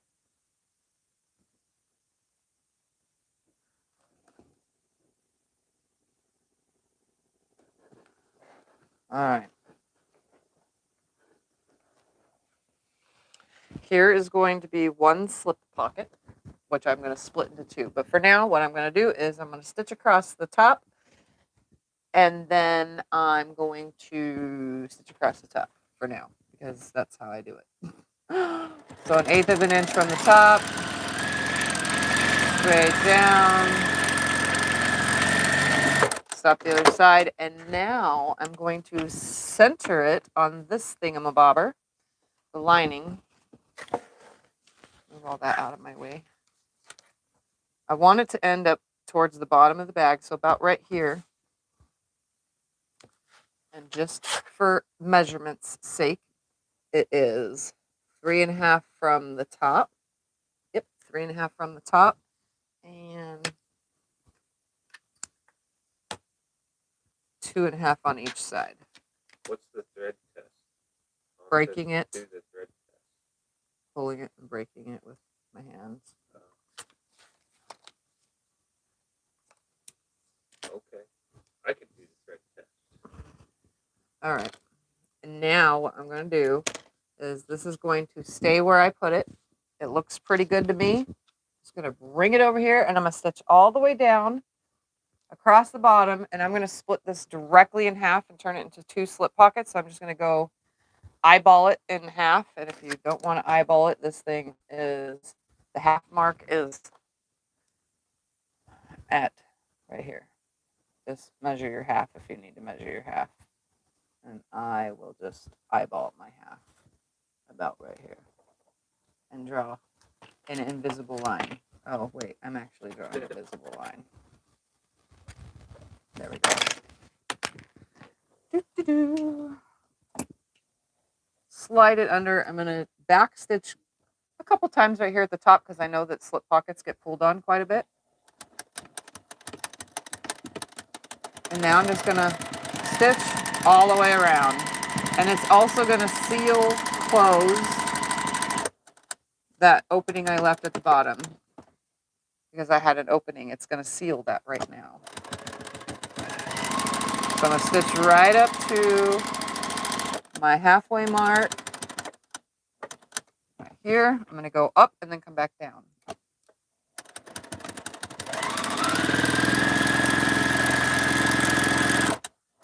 I'm going to back stitch right here at the top, turn it, stitch on the line, and go back down.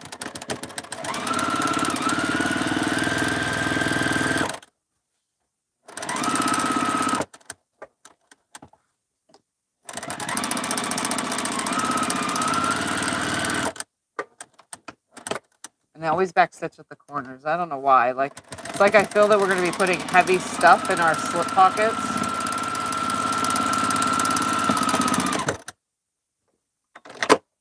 All right, so here is 2 slip pockets inside of there on their piece. So the inside of them purple and the outside are purple and pink. I mean, flowers and pink. Looks cool. Now let's do one on the other side.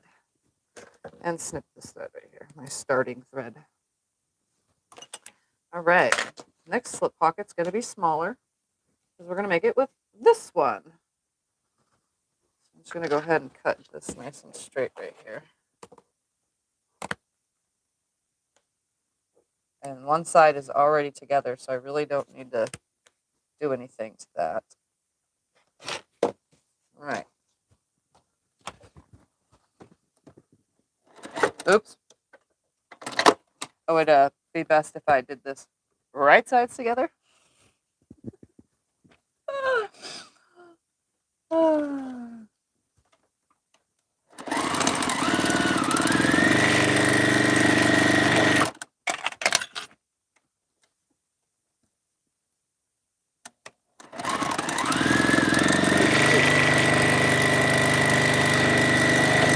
Huh? It looks cute. All right, and then I'm only going to sew most of this side. I'm leaving an opening to flip it.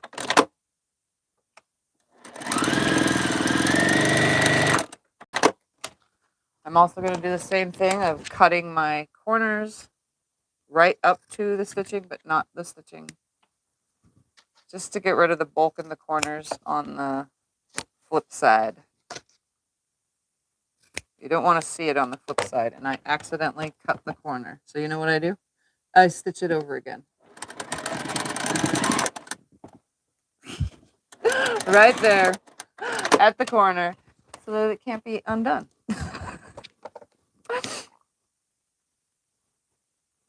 Right there. All right. Find the hole. Pop it through.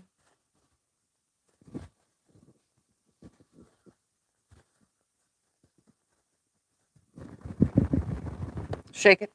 Shake it. Shake it. Shake it till you make it.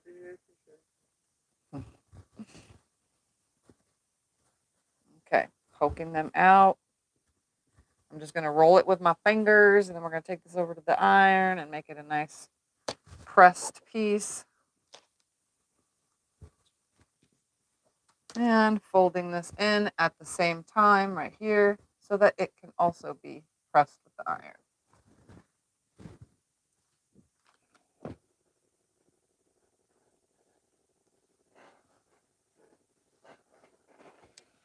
And it would have helped if I would have actually poked the corners because they're not very pokey or square. They're kind of rounded, but that's okay because that happens in lots of my bags with almost rounded corners. All right.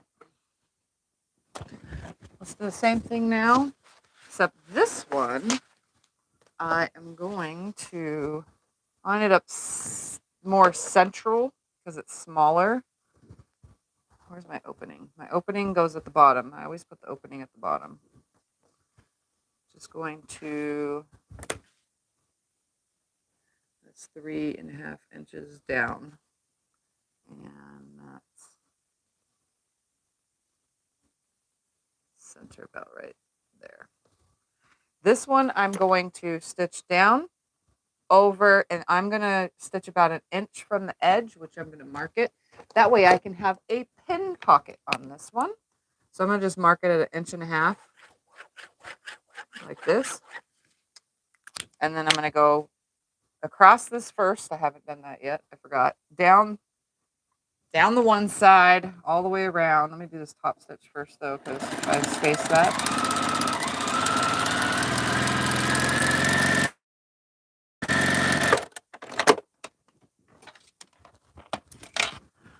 All right, reline it back up real quick. 3.5 down. And center between those two numbers right there and right there. So I'm going to go down, across, up over here, creating my pin pocket, which is about 1.5 inches from the side, back down it, and over and back up. Seems like a lot of work, but we'll be able to put a pin in this side. So it'll be a slip and pin pocket. So I'm going to back stitch at the top, which is what I always do. Come down. I always back stitch at the bottom too, but I don't back stitch as many times as I do at the top. Go across this. It's also sealing that slip pocket. Stopping right at my line. Come up it. Back stitch at the top because the pin will be coming in and out of here a few times. I'm going to turn it directly around and stitch right on top of it. Be a nice thick line. Then come over. Back stitch. And come up. And back stitch. And I'm going to get rid of this starting thread right here. What interfacing did you use? Pellon FF911, right? Fusible 911 FFW1 Pellon brand. All right, so this one has a pin pocket. So it's a pin and a slip pocket on the inside of the lining of this side. So So now we can just assemble the bag and be done. We're going to move all this out of the way. We're going to grab the bag. It doesn't really matter on this bag particularly because both sides have a slip pocket. So I usually don't put a zipper pocket on the same side as the front of a bag's zipper pocket. So if there was a zipper pocket on this, I wouldn't put it on that front side. But since this one's the thinner one, we're going to put this one on here. I'm going to take my zipper. I want it where the zipper tab is on my left hand. And I'm going to go ahead and grab some clips. And we're going to attach this on here. Right sides together.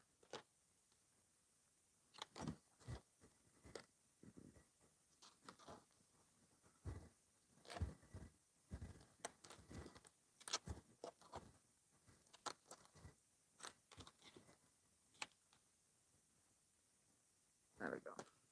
And I'm going to take the lining right sides together and pin that on as well. So I'll just pull the pin off, put the clip back on, not pin, clip, I'm using clips today.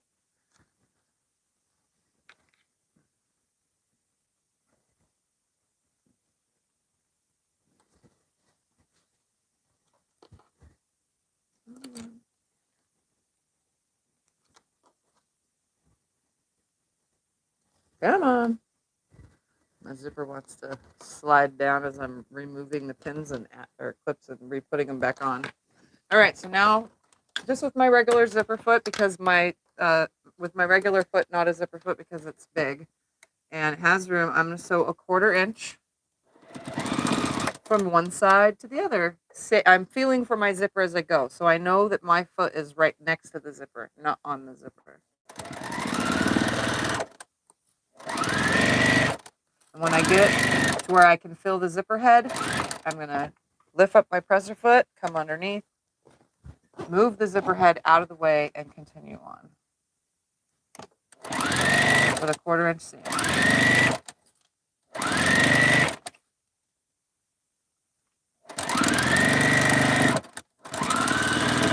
And I always backstitch at the end. So now when I turn it around, so I've opened it up, flip it around, I should have a unit that looks like this. The front of the bag or back of the bag, it doesn't really matter, and the inside. I'm going to go ahead now and press this back with the iron real quick so that it stays nice. And I'm going to top stitch using white thread now because I don't have any green. Well, I do have green, but they're probably going to be all the same. They're not going to be liked by my machine. Just watch out for your zipper.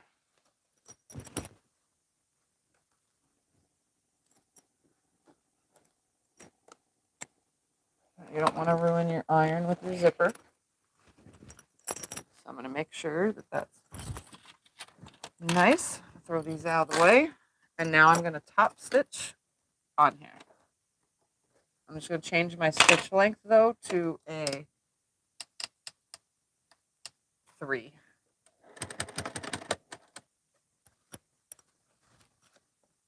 And I'm stitching 1/8 of an inch away from the zipper on the bag side.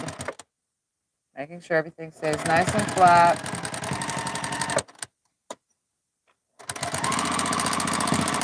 When I get close to the zipper, I'm going to move it out of the way.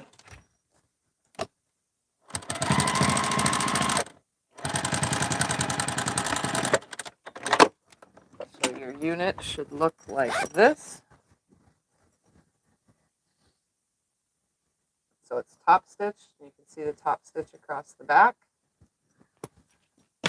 And it was just a little tiny bit bigger and it shifts. So I'm just going to straighten that side already straight. That's like that. Now we're going to go ahead and same exact procedure. This is right side up. Keep that same piece. We're going to take this one, put that right sides together with it, and I'm going to clip it on, lining everything up with the zipper.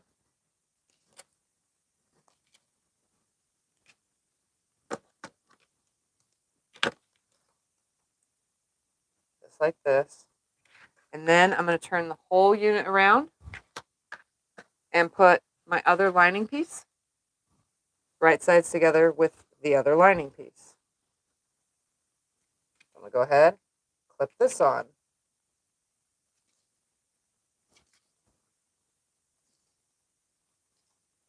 So you should literally have a weird unit that looks like this, where you see the wrong sides of not only the lining on one side, but the inside of the bag on the other. And then when you open it up, you'll have these two right sides together, and if you open this other side, you'll have those two right sides together. So now I'm going to go ahead and stitch 1/4 inch down the whole entire thing, making sure to fill for my zipper so that I don't, it'd be nice if my stitch length was smaller again. Filling for my zipper, I don't want to hit it. I'm getting close to the zipper head, so I'm going to go ahead and reach in and come on. Yeah, there we go. Move it out of the way. Make sure everything stays lined up because it kind of wants to shift sometimes when you stick your hand in there.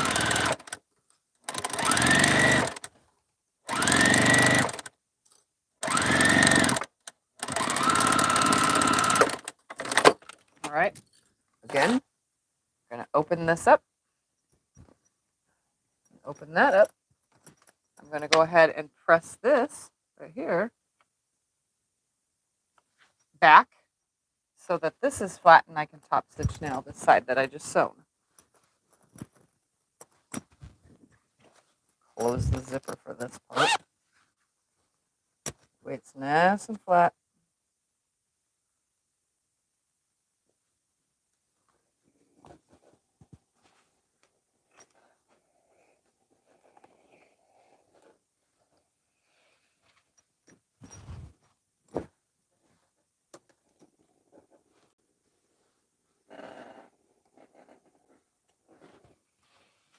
So now I have this right here.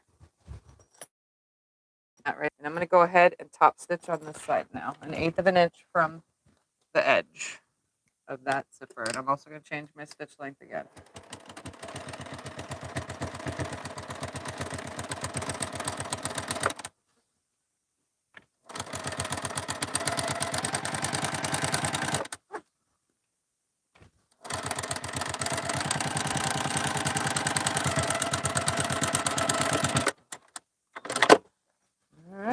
There that is, all the way stitched across. Now I have the front and the back of the bag. I'm going to go ahead and open the zipper, put it this way, open this up right here, put that right sides together and that right sides together like this. So the lining is right sides together, the top is like right sides together. Oop! You know, this whole entire time I'm making the bag and I forgot straps, so I need to make strap hooks. Oh, like, how is this bag going to get held? Hold on. I need to make some little D-ring hooks so I can do a crossbody strap, I guess. Okay. I didn't even, my brain was distracted. It's okay.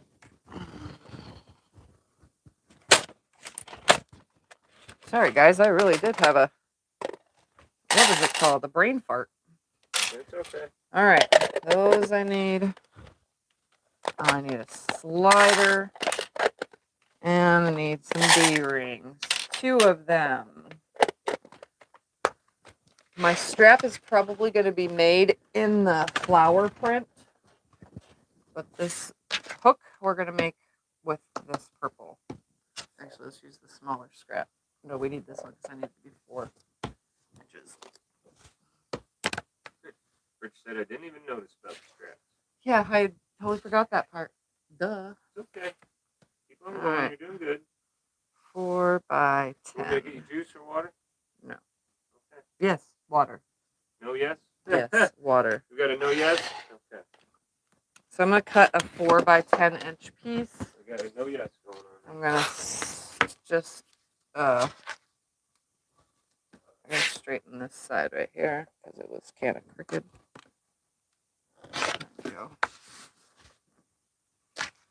I'm going to go ahead and fold it in half, creating a half line. I do need a little piece of interfacing for it.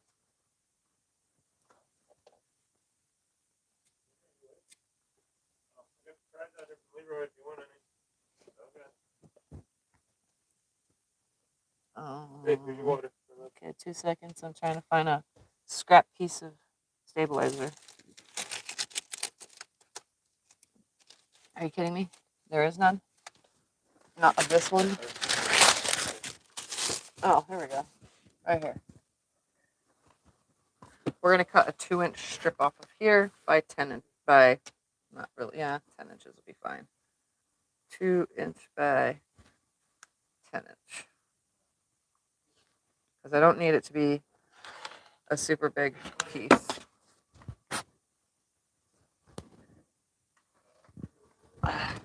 So I'm going to go over to the iron now. I'm going to press this in half. And then I'm going to press the halves into each other. And then I'm going to insert this and then press it fully in half. So give me 2 seconds to do that. I almost forgot. Can't have a bag without a strap.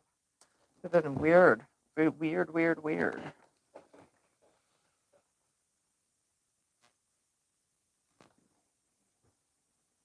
But we could have a crossbody strap, which works just the same.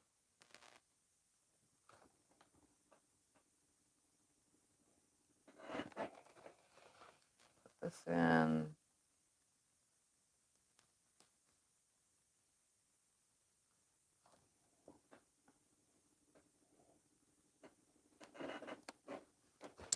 Fold in half.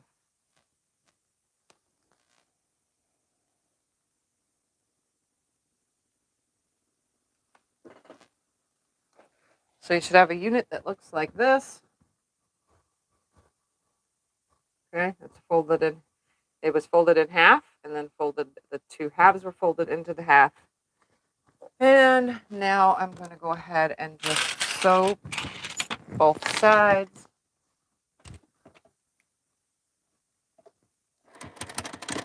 An 1/8 of an inch from the edge, so sealing one side. Come down the other side.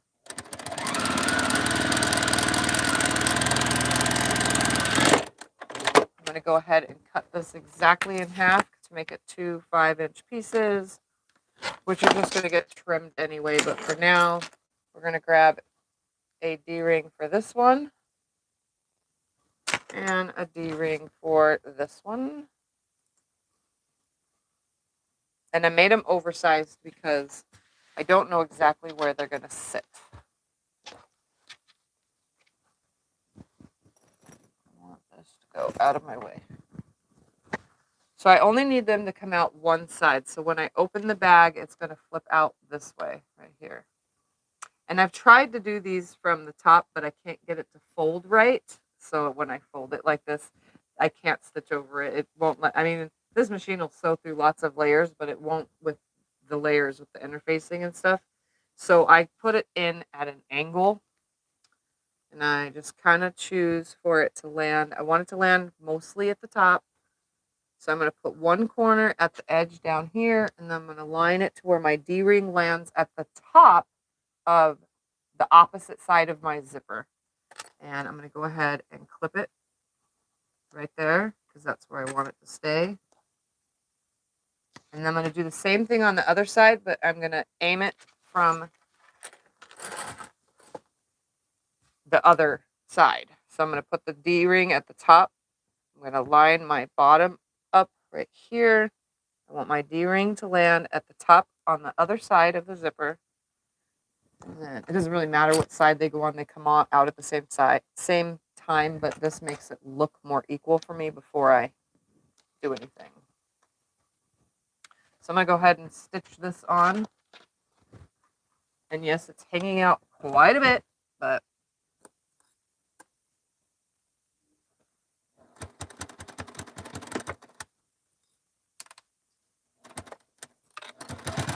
and I do cut off the excess. There's one on. I'm going to turn it around. I double like triple stitched it.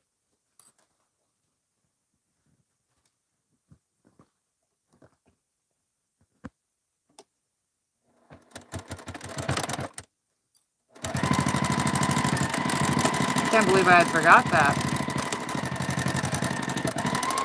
I'm usually like right on top of it when it comes to bag making, you know.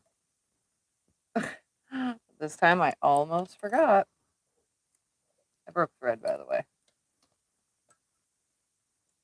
It's just one of those days. That's what it is today. Had no issues, and then I go live. That's what happens. Everybody has some kind of issue when they're live, and mine just so happens to be thread breaks. But that's my own fault because this is a pretty thick thing that I was sewing through right now. All right. Now I'm going to trim off the excess. Just going to go right here and trim it up right here, leaving a 1/4 inch seam allowance. And you're going to see it in 2 seconds what it looks like. And then the only thing we'll have left to make is a strap, which I have some scraps of interfacing. I might have to cut one strip up.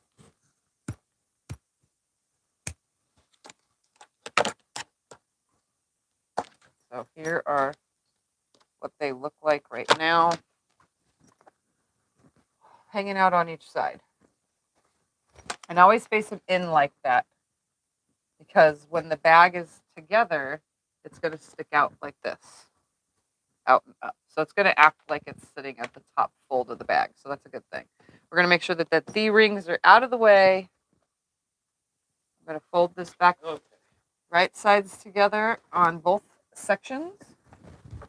My zipper is open so that I can turn the bag. You know, got to make sure that's open. I'm going to go ahead and clip this now.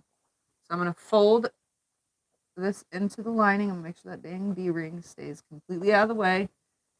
Fold that lining. When I get close to the D-ring, I'll move it, you know. I'm folding the zipper tab in towards the lining.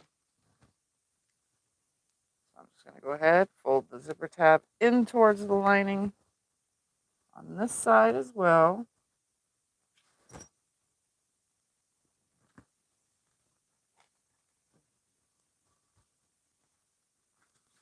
And then we're going to put some clips all the way around, lining everything up.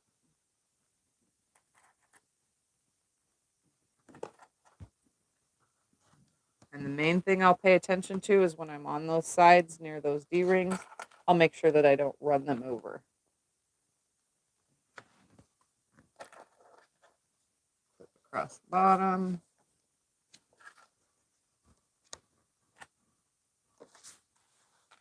Flip across side 2.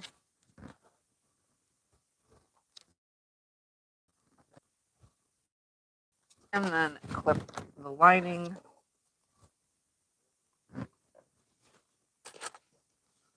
So just line it up. I'm going to make sure that I leave an opening in my lining, so I'm going to mark it with my 2 clips. That's where I want to start and stop. Put some clips on the sides, even though this is pretty well lined up. Come on, okay. And right here. And now I'm going to stitch it.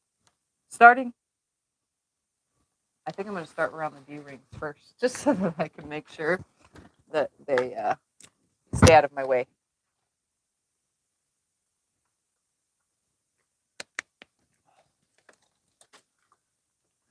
All right. I'm right here. I'm using a 5/8 seam allowance. I'm just going to use that same seam allowance around the whole entire bag. All right, D-ring is way over there. Good.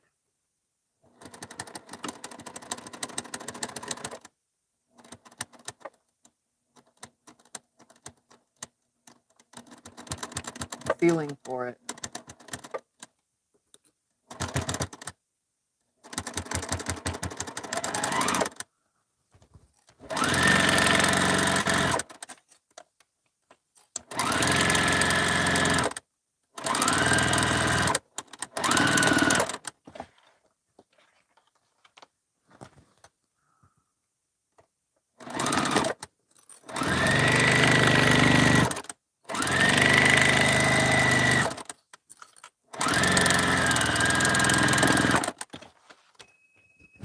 turn that off now until I go to do the strap, which shouldn't take long.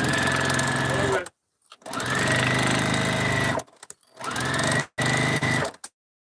All right, here I am coming towards the other D-ring. I'm just gonna make sure it's completely and utterly out of the way because I don't want to hit it. That would not be good for this machine.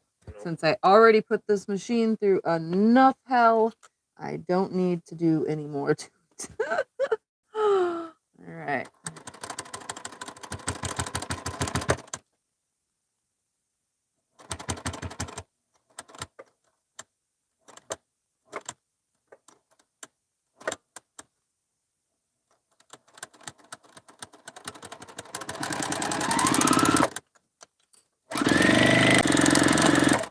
And I am going to cut away all the excess fabric. Oh, and did I say 5/8 of an inch is when I'm stitching on the lining, but I did 2 notches before it for the outside. It's not a quarter, but it's not a half. It's 3/8.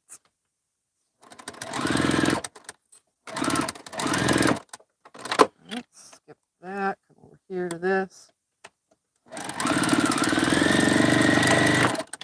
I do like my linings to be a little bit smaller than my outside of my bag. And I just gradually lean into that number.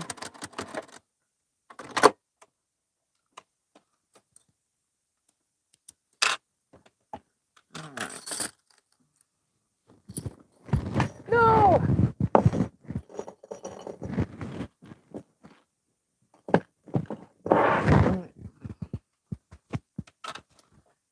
Snip away all my starting threads. We're going to come over here and snip away all this excess lining up to my stitching right there. About a 1/4 inch seam allowance is what I'm going to leave. Except for the end. And I'm going to show you what I mean by this because this is going to allow me enough room for when I flip the bag and sew the bottom shut. I don't always do this, but when I have to trim a bag, I do. All right, so again, I'm just trimming it to where I have a 1/4 seam allowance. This is probably pointless. I could have cut it smaller to start with, but I didn't this time.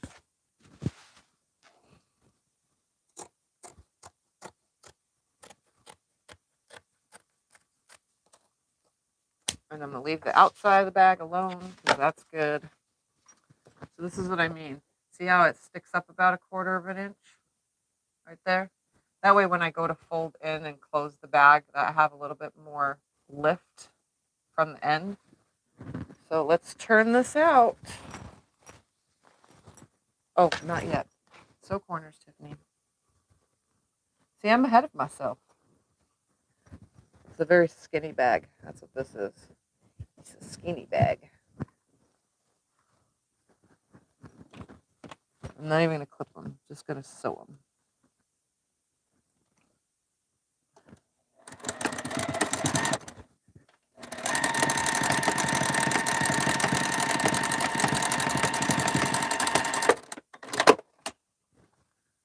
Boxing my corners.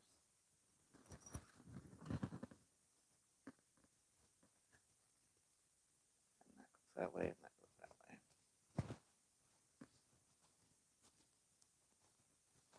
It's so small, I don't feel the need to have to pin it.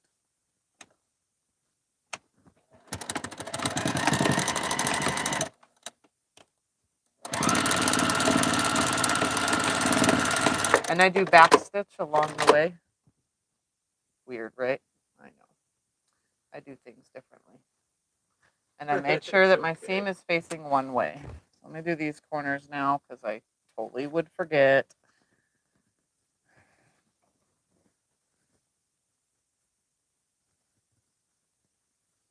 I'm both going to make them both face the same direction as well.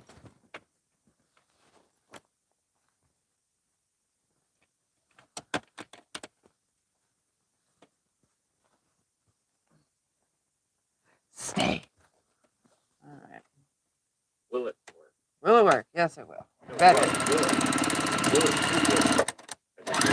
You're gonna work. You're gonna work, bag. All right.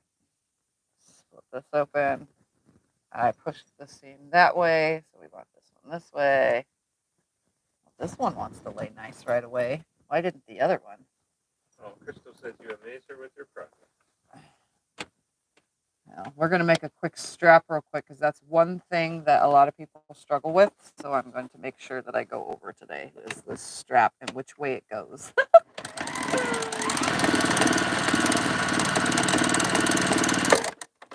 All right, let me cut that excess away real quick on these so that we don't have all that bulk in there.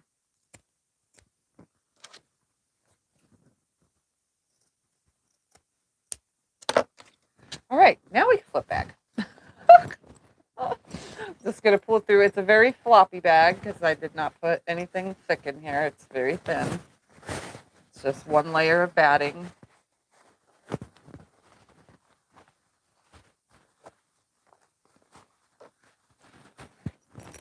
So it turned very easily. Just going to poke out my bottoms. Ooh, that's so perfect how that ended. You see that? Yes, I do. The pink ended here and the purple ended there. I do see. Larry says you just whipped Perfect. out a bag in 2 hours. That is better than any bag I've spent days making. That's awesome. All right, we're going to poke out the zipper tabs. And then we got my little Y tabbed for my crossbody. They lay opposite side. You'll see in a minute when we make the crossbody strap. I'm going to slide this in and make sure it fits.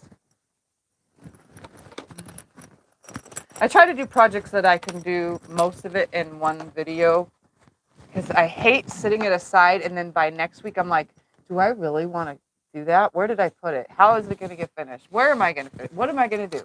I end up doing that. So, all right. So you can see that the lining fits absolutely perfect in here. Look at that. Like there is no sagging whatsoever. That is like the perfect lining. This one came out better than most. I'm going to pop it back out now. And see how I left all that excess hanging? Now it allows me to shove this all in like this. Nice and flat. I'm going to press it real quick since the iron is on and make it stay down. And then I'm going to close it with a stitch.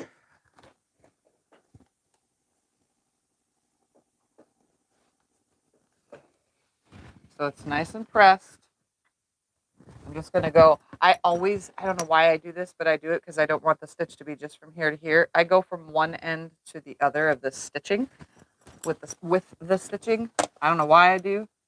Maybe it's just because it looks good, but that's what I do.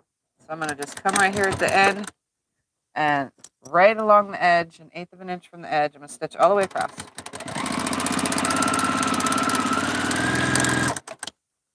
Hold this side to where I get to it and it's flat. And then I'll back stitch. Get rid of my cutted thread and my start thread.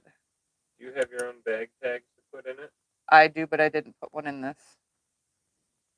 Because I already forgot that part too. Yeah. I need to get more. Actually, I need to make myself bag tags. I have an embroidery machine now. I don't need to order anything. I need to make it.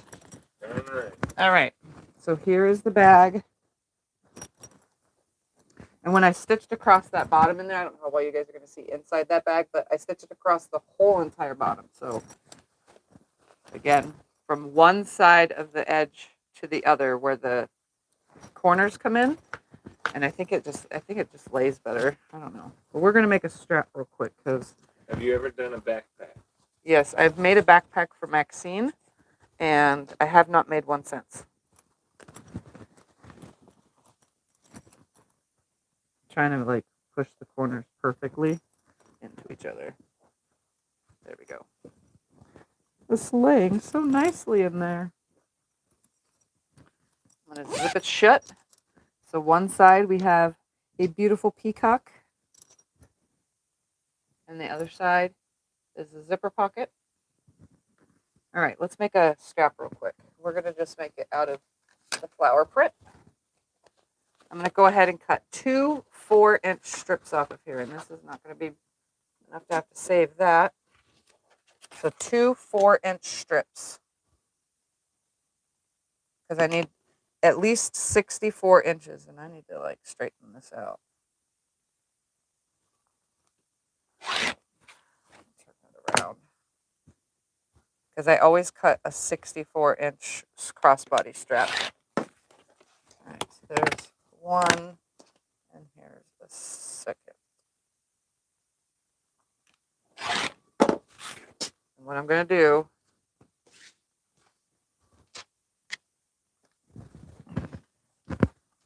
is I'm going to stick this one right side down. Set that over there for now. Right side up. And this one is going to go right side down, just like this, in an L shape. Okay? And I'm going to stitch from one corner to the other. I'm going to use seam tape to stitch from one side to the other.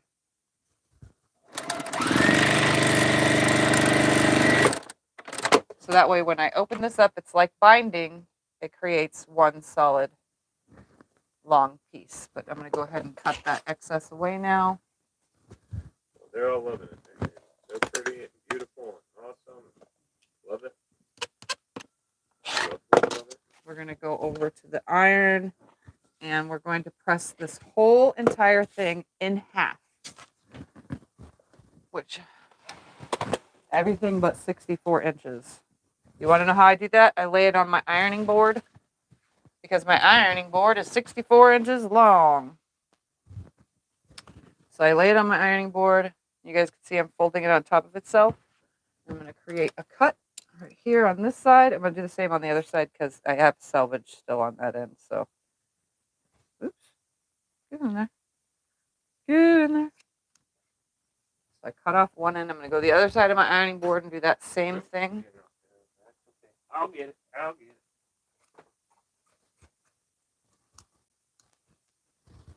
It's not going to be a bag that stands up totally perfect on its own unless it's filled with stuff. It's beautiful. All right, so now I'm going to, from what you guys can see over here, I'll just stare at my butt for a while. How about that? We're going to go that way. Do you have a favorite site for bag patterns?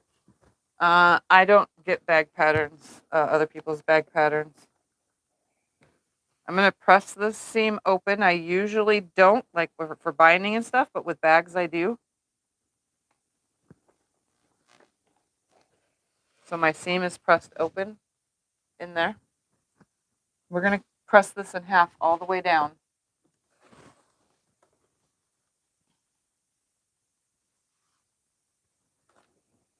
Just like binding.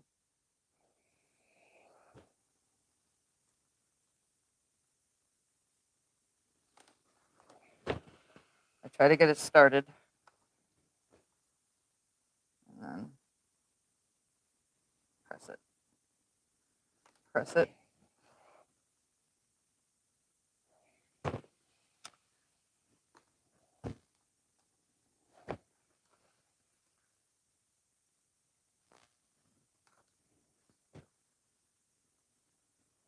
much is this one going to cost? I have no idea right this very moment.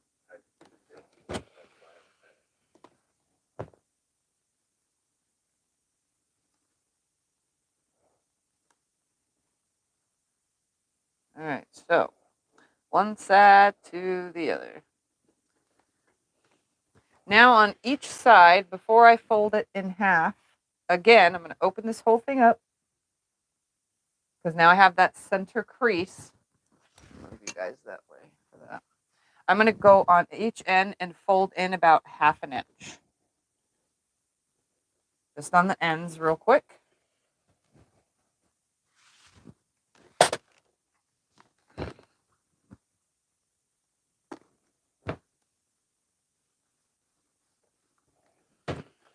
And then we're going to fold the halves into each other. So if you have an end that looks like this, okay, and then the whole thing folds in half, right? We're going to keep it open and fold these now into the half mark. So fold each side into the half mark. keeping your little piece on the end folded in. Are you going to do interfacing? Yes. I just haven't cut it yet. You can even add batting. I've put batting in straps before. You can add whatever you want inside your strap.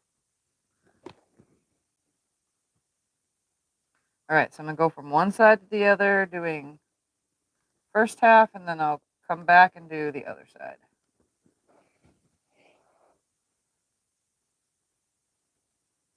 And then I'm going to go ahead after I finish this and cut some 2-inch strips off of the interfacing, the fusible 911, and insert them in here with some glue.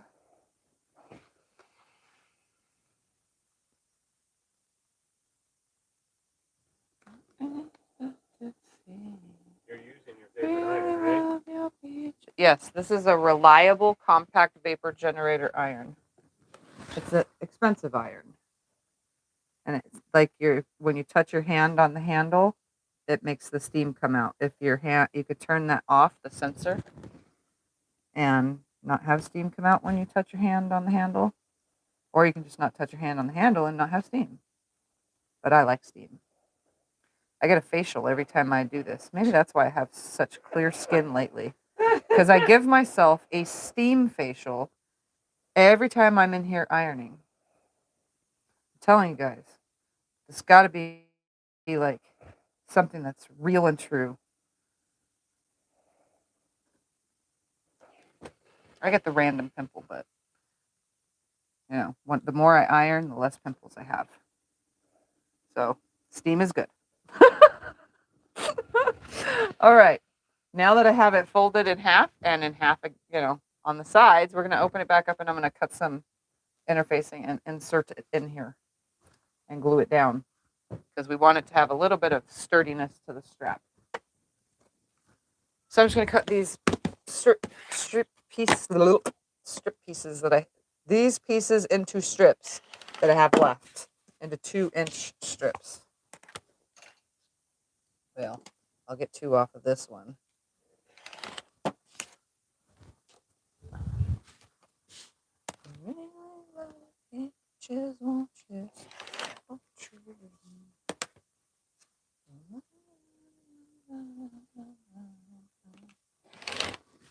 Okay, one more. It should be enough to go all the way across. If not, I don't know. I'll scream. Just kidding. All right, we're gonna make sure pokey side down. Away your beauty tips. Yeah, my beauty tips. Steaming your face a day with your iron keeps the cosmetologist away. Oh, look, yes, plenty of strips. Yay. I love it when it lines up perfectly. Not perfectly, but I need my scissors. Where'd they go? I had a pair up here. They're blue. Blue handled. Where'd you go? I had blue handled scissors. Did they fall? Did I put them somewhere? They're hiding behind my bag. I don't know. Everybody's asking what's going to cost. I'm not sure yet.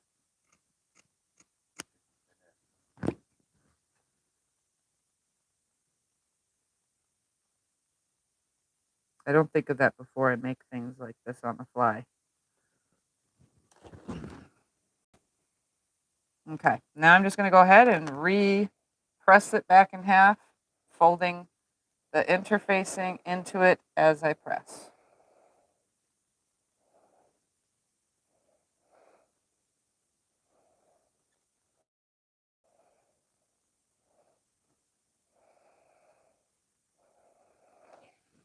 Like I said, you could add a 1-inch strip of batting if you wanted in here in your strap. It would add for a little bit more cushion. I've only done it on a couple bags in the beginning, but I haven't done it since, with bags at least. But it definitely adds a little bit of cushion. But if you're not filling your bag super heavy, then I don't think it really matters how much cushion the strap has, because it's going to be the same. All right, now I'm going to fold it directly in half and press it all the way down again. Why bumpy side down? Oh, because that way my iron doesn't stick to it if there's a gap. I always put the bumpy side down. That's the glue side, so it's gluing to this flattest part of the fabric, not the folding that I'm folding at the moment.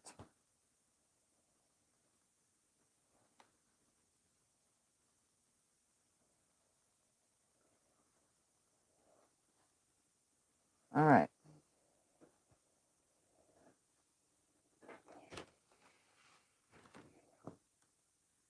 And I should, right here. Ah, don't burn your fingers, Tiffy. There we go. Have a piece that looks like this. So the interfacing is now on the inside right here, and it is glued down. That's why I put the bumpy side down, so that when you're going across it, if you have any gaps right here, that it doesn't get on your iron. So now we just need to sew it. So let's go back to the sewing machine angle and sew it. And I should use a walking foot, but I am not going to. Why? Because I'm not in the mood to play with anything else. Just want to get this done. All right. So now to seal it shut. I always start down the side that's folded like this, facing me. I start at this side, and I make my way all the way down, 1/8 of an inch from the edge. I also put my stitch length at about a 2.8. And then I turn it, and I sew the folded side first. And if I sew too fast, it's going to bow, because I don't have a walking foot on. I don't want it to bow too much. So I'm going slower than normal.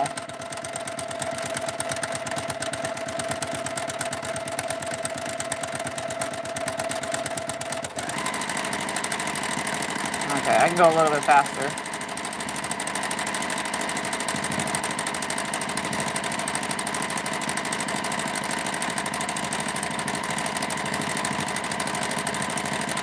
I'm literally sewing 1/8 of an inch from the edge.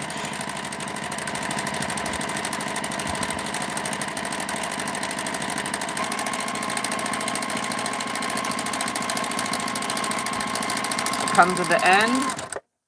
I stitch right to the corner, back stitch, turn it, go down, and then 1/8 of an inch down this opposite side.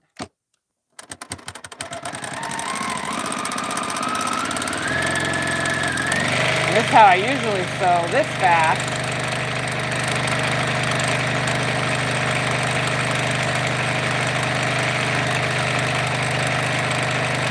I use my fingers to hold it.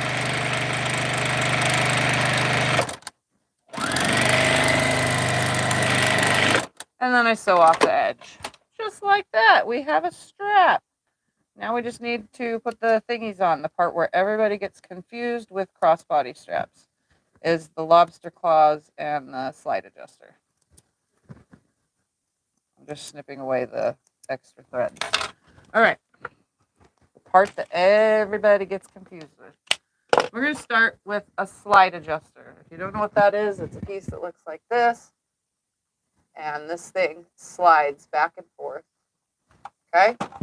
That's the slide adjuster. What I'm going to do, no, it's fine, is I'm going to stick my fabric. I have the lip of it. See, there's a lip on the back of there. I want the lip facing me. I'm going to go in one side, come down the other, so that this strap is only in on that middle section. Okay? It's only on the thing that adjusts back and forth. And I'm going to come to about 1 inch, just about 1 inch right here. And I'm going to sew a little square on here to keep it like this. So I'm going to go ahead and stick it under the machine. I always watch for my thing, what is it called? My slide adjuster. I try to keep it out of the way. I do backstitch a lot on these. Then I come this way and go down the side, sealing that side up. Turn the whole entire thing, and I'm going across the stitches that are already there, except for that original one. And I broke thread. So give it a minute. I don't know. I'm just having like one of those days with thread. Maybe I just need to take my machine apart and clean it. That's probably the problem. It's just kind of filthy. That could be. I mean, I did clean it out and oil it, but... All right, where was I? I was going this direction.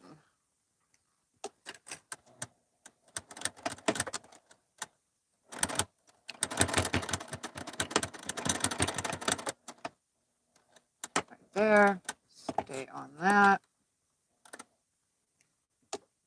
Back stitch right here. And I'm going to come up this side only until the end where I started. I'm not going to stitch my D-ring. I mean my hoop thing. Now I'm going to do a crisscross, which you can't see what I'm doing anyway, but I'll show you after the fact.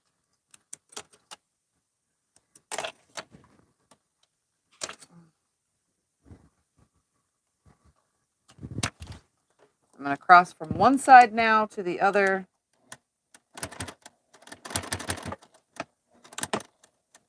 Turn it.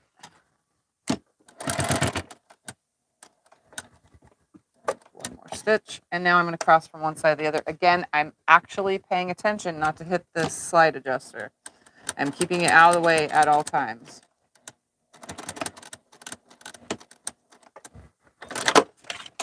So what I have looks like a disaster because I broke thread. Looks like this. So you can see I made all the way around. Here's the underside. I went along the stitch here. I went along the stitches on the side, and then I made my cross. And I pushed this out of the way, which is far enough for my presser foot to stitch across here. So that way there's not a lot of a gap in there, you know? So there that is. Here's the next part where everybody gets confused. The side that has the lip, so the side that you folded it on, face that upwards, okay? Lay this whole entire strap facing upwards towards you. Obviously, I have to like roll it up so you guys can see. Then we're going to take a lobster claw, and we're going to hold it in our hand, the lobster claw at the top, and we're going to slide this down in the bottom. Slide it. Keeping everything straight, you should have no twists or turns. It should lay flat. We're going to come over here to our slide adjuster, and we're going to go up one side, like this, and then come down, out the other side, like that. So that when you move it, you literally have an adjusting slider, okay? So let's just one more time. I'm just going to do it one more time.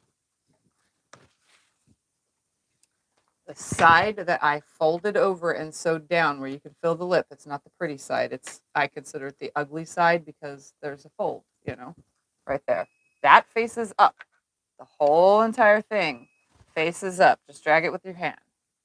Hold your lobster claw in your hand facing up. Slide, oops, we're on this side, duh. Slide it through, just like this. Pull it.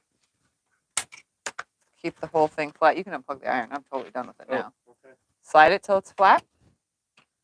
Put it in one side and down the other of your slide hook, just like that. So the only final step to do is keeping it just the way I have it. We're going to stick this facing up. It's in my hand facing up. I'm going to go through it and fold it under about an inch right there. That way this is on the bottom side, not on the top side, so that everything is a pretty side facing up and the underside has all the sewing. So I'm going to go ahead and seal this off. Same thing as before. I'm going to make a little X. I'm going to sew right up to the lobster claw ring thing. And I backstitch on this. Then I come down the sides. I really don't backstitch much on the sides because there's no need. It's just sealing it. Come down here, turn the whole thing again, come across this bottom. I always back stitch on this. Come up the other side. Obviously, there's a lot of movement here. Come up. Then I'm going to go from one corner down to the bottom corner. So across the bottom and then go from the bottom corner to the top corner. Watching out for my lobster claw the whole entire time. Where do you get the strap thingies or buckle thingies? Online, eBay and Amazon. We buy them in bulk that eBay's way. where we got them. eBay is where we got them the last time. So now, this side again is sealed just like the other. So if you hold this whole thing the same direction without turning anything, you'll see that it's on the underside with the same sewing on that side. And then you'll come to the other hook. So there is a strap. Finding the lobster claws, though. Yeah, the lobster claws are the ones that I always struggle finding. The little. They always want to sell them in. The buckles we can find quite easily kits. on eBay, but the lobster claws we have a hard time All finding right. the right size. So here is a beautiful crossbody bag.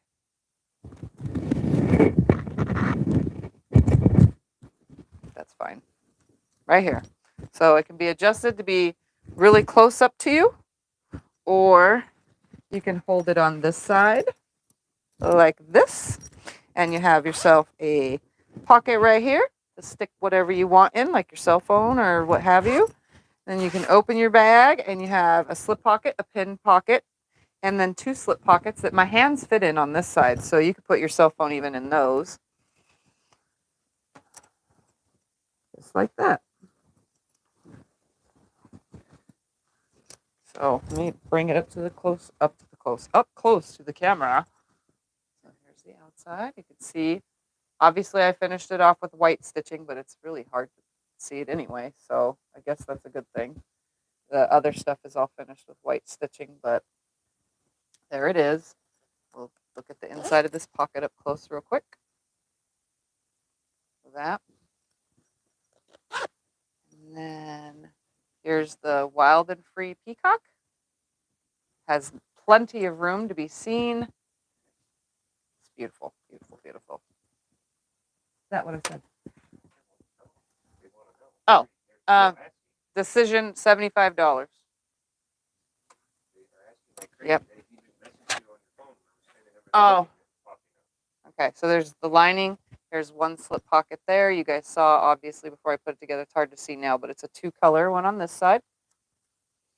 And then there's this slip pocket and a pin pocket on that side. So you can see. There we have it.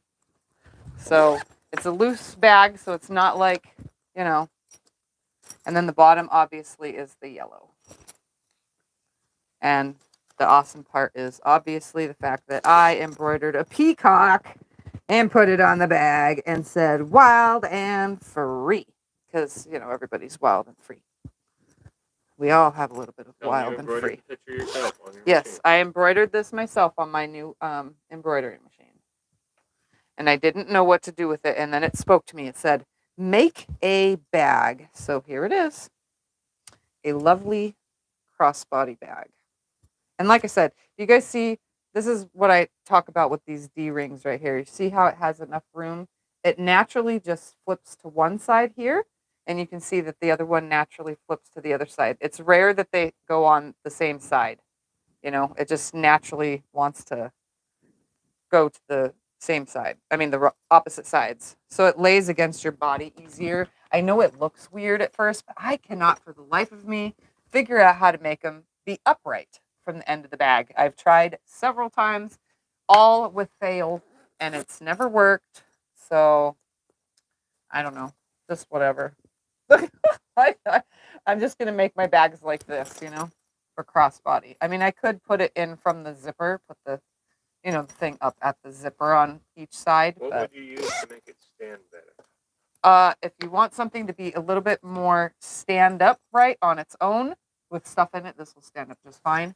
But if you want to, you could put foam. You can use foam. You could have used 2 layers of batting. I'm just going to show you guys. Did you put your label in it? No, my label is not in it. Sorry. But I'm just going to show you real quick.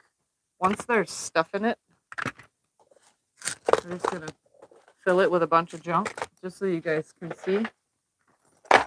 Once there's stuff in it, it stands up pretty good. It's slouchy, you know, when it's against your body. That's got a lot of junk in there. It's pretty heavy. Some junk in the trunk? Yep, I put some junk in this trunk. Anyway. Okay, you're almost at 3 hours. All right, guys. Oh, we're going to do a quick giveaway.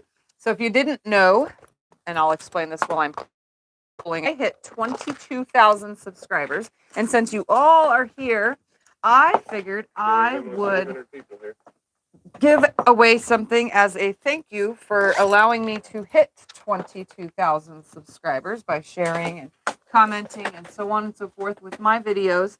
So I have this lovely quilt right here that is super duper heavily wall hanging quilted with lots and lots of feathers. I'm going to open this giveaway real quick.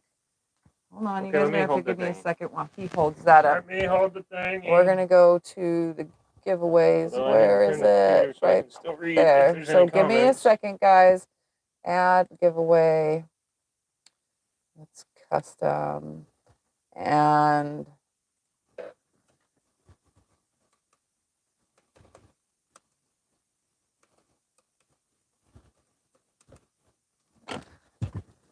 oops. What type of embroidery machine do you have? I have a Brother Persona PQS 100. I don't even know anymore. I forgot already. I'm not near it, so I can't tell you. PRS 100. That's what it is. Okay. We are going to start a giveaway. Here's the back for anybody that wants to see that.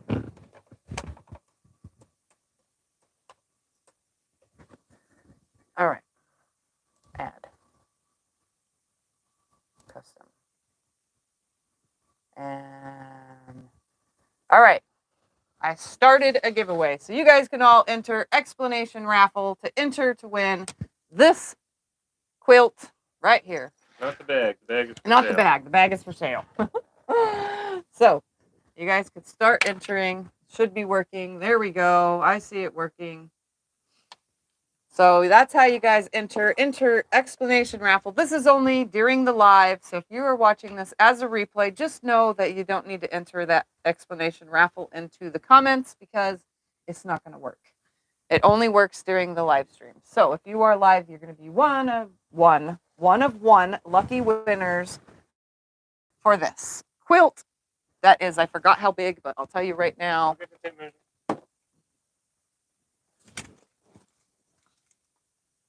I forget a lot of things, guys. 43. It's 43 by 43, I'm pretty sure. All the way, well, 42 and a half. 43 by 42 and a half. Yeah, it's 43 by 43. So that's that. Like I said, it's super custom quilted. Look at that. Fancy feathers. And I quilted it in a video, and I made this. It was the Charm Pack Challenge on Becca's channel. For all you people that are entering, we're only shipping this for free in America. Yeah. If you live out of the country, you're paying your shipping. If you win and you're out of the country, you'll have to pay your shipping. In the United States, you don't have to. I'll ship it for free. Just thought I'd let you guys know that. Well, since everybody in the world is entering, I just want them to know. We sent a package to Australia the other week, and it costs a lot. I just sent a $30 package to Australia for something that was the size It of weighed way less than this. Yeah, it was very pricey. So It weighed less than a pound. there's that. So And we'll it was let this very go small. for a few minutes while you guys are entering. I will. I did get a card in the mail. So some of you guys don't know this. My tattoos is an Elvis Presley song for All Shook Up. You know, I'm all shook up. That's me. Yeah. That's what this whole thing is an Elvis Presley song because I have MS and I have the shakes. So that was the whole representation behind my tattoo. Anyway, some of you know this, some of you don't know this, and that's the coolest thing. I got an Elvis Presley thank you card. So I was super excited to get that. This is just a thank you card that I got from somebody that I long arm quilted for, and they absolutely loved my long arm quilting and were super excited about it. So she knows who she is. That was from a long arm quilting job, and I got a thank you card with Elvis on it. So that's awesome. Tell them they only have to type this in once. You only in 20 times. you only need to type in the explanation raffle one time. You can only enter one time. It doesn't matter how many times you type it. Your name's You only get gonna be 2 in it one entries time. per thing automatically.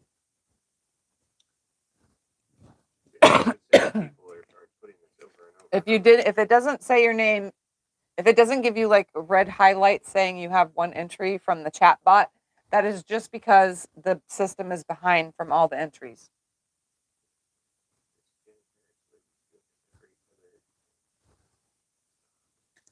Oh well.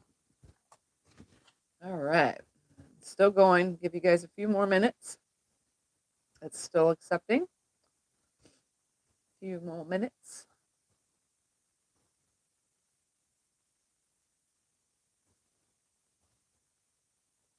So that's the things that are going on here. I hit 22,000. I'm not doing it every time I hit another 1,000 from now, or every time I hit. No, we just gave away. I just last week. gave away a ton of stuff, but this is because I had it already like set up, you know, a giveaway for the fact that you guys helped me win a machine, a giveaway for this, and then now this is because I hit 22K. So I just wanted to thank all the new people that have come over to my channel and subscribed.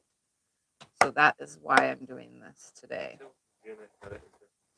To enter, all you need to do is type in the exclamation mark, you know, so control or shift 1, you know, the exclamation mark and raffle, RAFFLE, all one thing, no space. That's how. And it should enter you.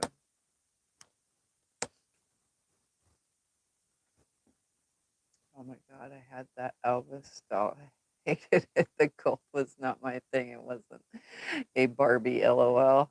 It was too small, you know, and I'm an Elvis fan, though. How funny. Yep. I like Elvis and Marilyn Monroe and things like that. I don't know. It's just something, you know, I've always been intrigued by the style. It's still going. A few more minutes. So, other news, any other news that I have in here? No, oh, I cleaned my room. Can you believe it? There is visible floor. I have visible floor in my room. Just 1 exclamation mark, no space, and raffle. RAFFLE. No capital letters, no nothing. Just exclamation, raffle. Everybody else is the ones that are getting it right. You guys can see that it's reading their name out that they entered.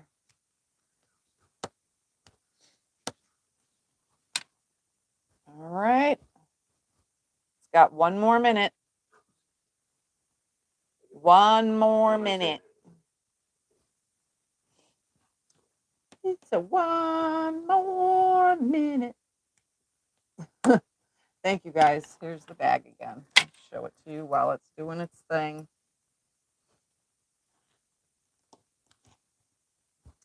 It's adorable. I love the peacock. I'm going to do this more often with bags. Start adding embroidery to them because I think it's cool. Quilt doesn't have a file pattern. It's just the video, right? It's just the video. Most of my patterns are just the video. I am very, very, very lazy about writing patterns because all I do is babble the whole time in the writing. Like I never get to the point. I have a hard time writing. So no, they're just verbal, visual videos. Yeah. Decided to restart. All right.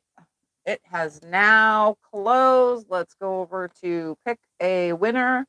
I got 108 entries there, and everybody got 2 tickets. Here we go. Sweetheart Creations. You are the winner. Oh, she Sweetheart was talking earlier. Creations. Yeah, 2 T's and Sweetheart Creations, please email me your address.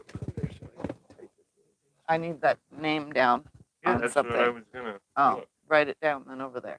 Yes. Please email me your address so that I can get that out to you. Get this out to you right here. Congratulations, you are the winner. All right, and that's all I got, guys. That's it. That's the end of it. Thank you guys all for entering. Thank you all for hanging out, and whether there was a raffle or not, and watching me make today's beautiful bag. I love it.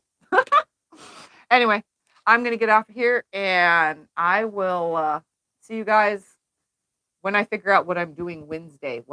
You'll know whether I'm recording it or going live. We'll see what happens, but I do need to get the next step for the 25 patch blocks done, which is building the quilt. So anyway, I'm going to go. Okay, tell her to email you her address. Email Did me you your say that? address. My email is in the description below this If you're in video America, you and get free every shipping. video. If you're not, you're gonna pay your own shipping. All right. Bye, everybody.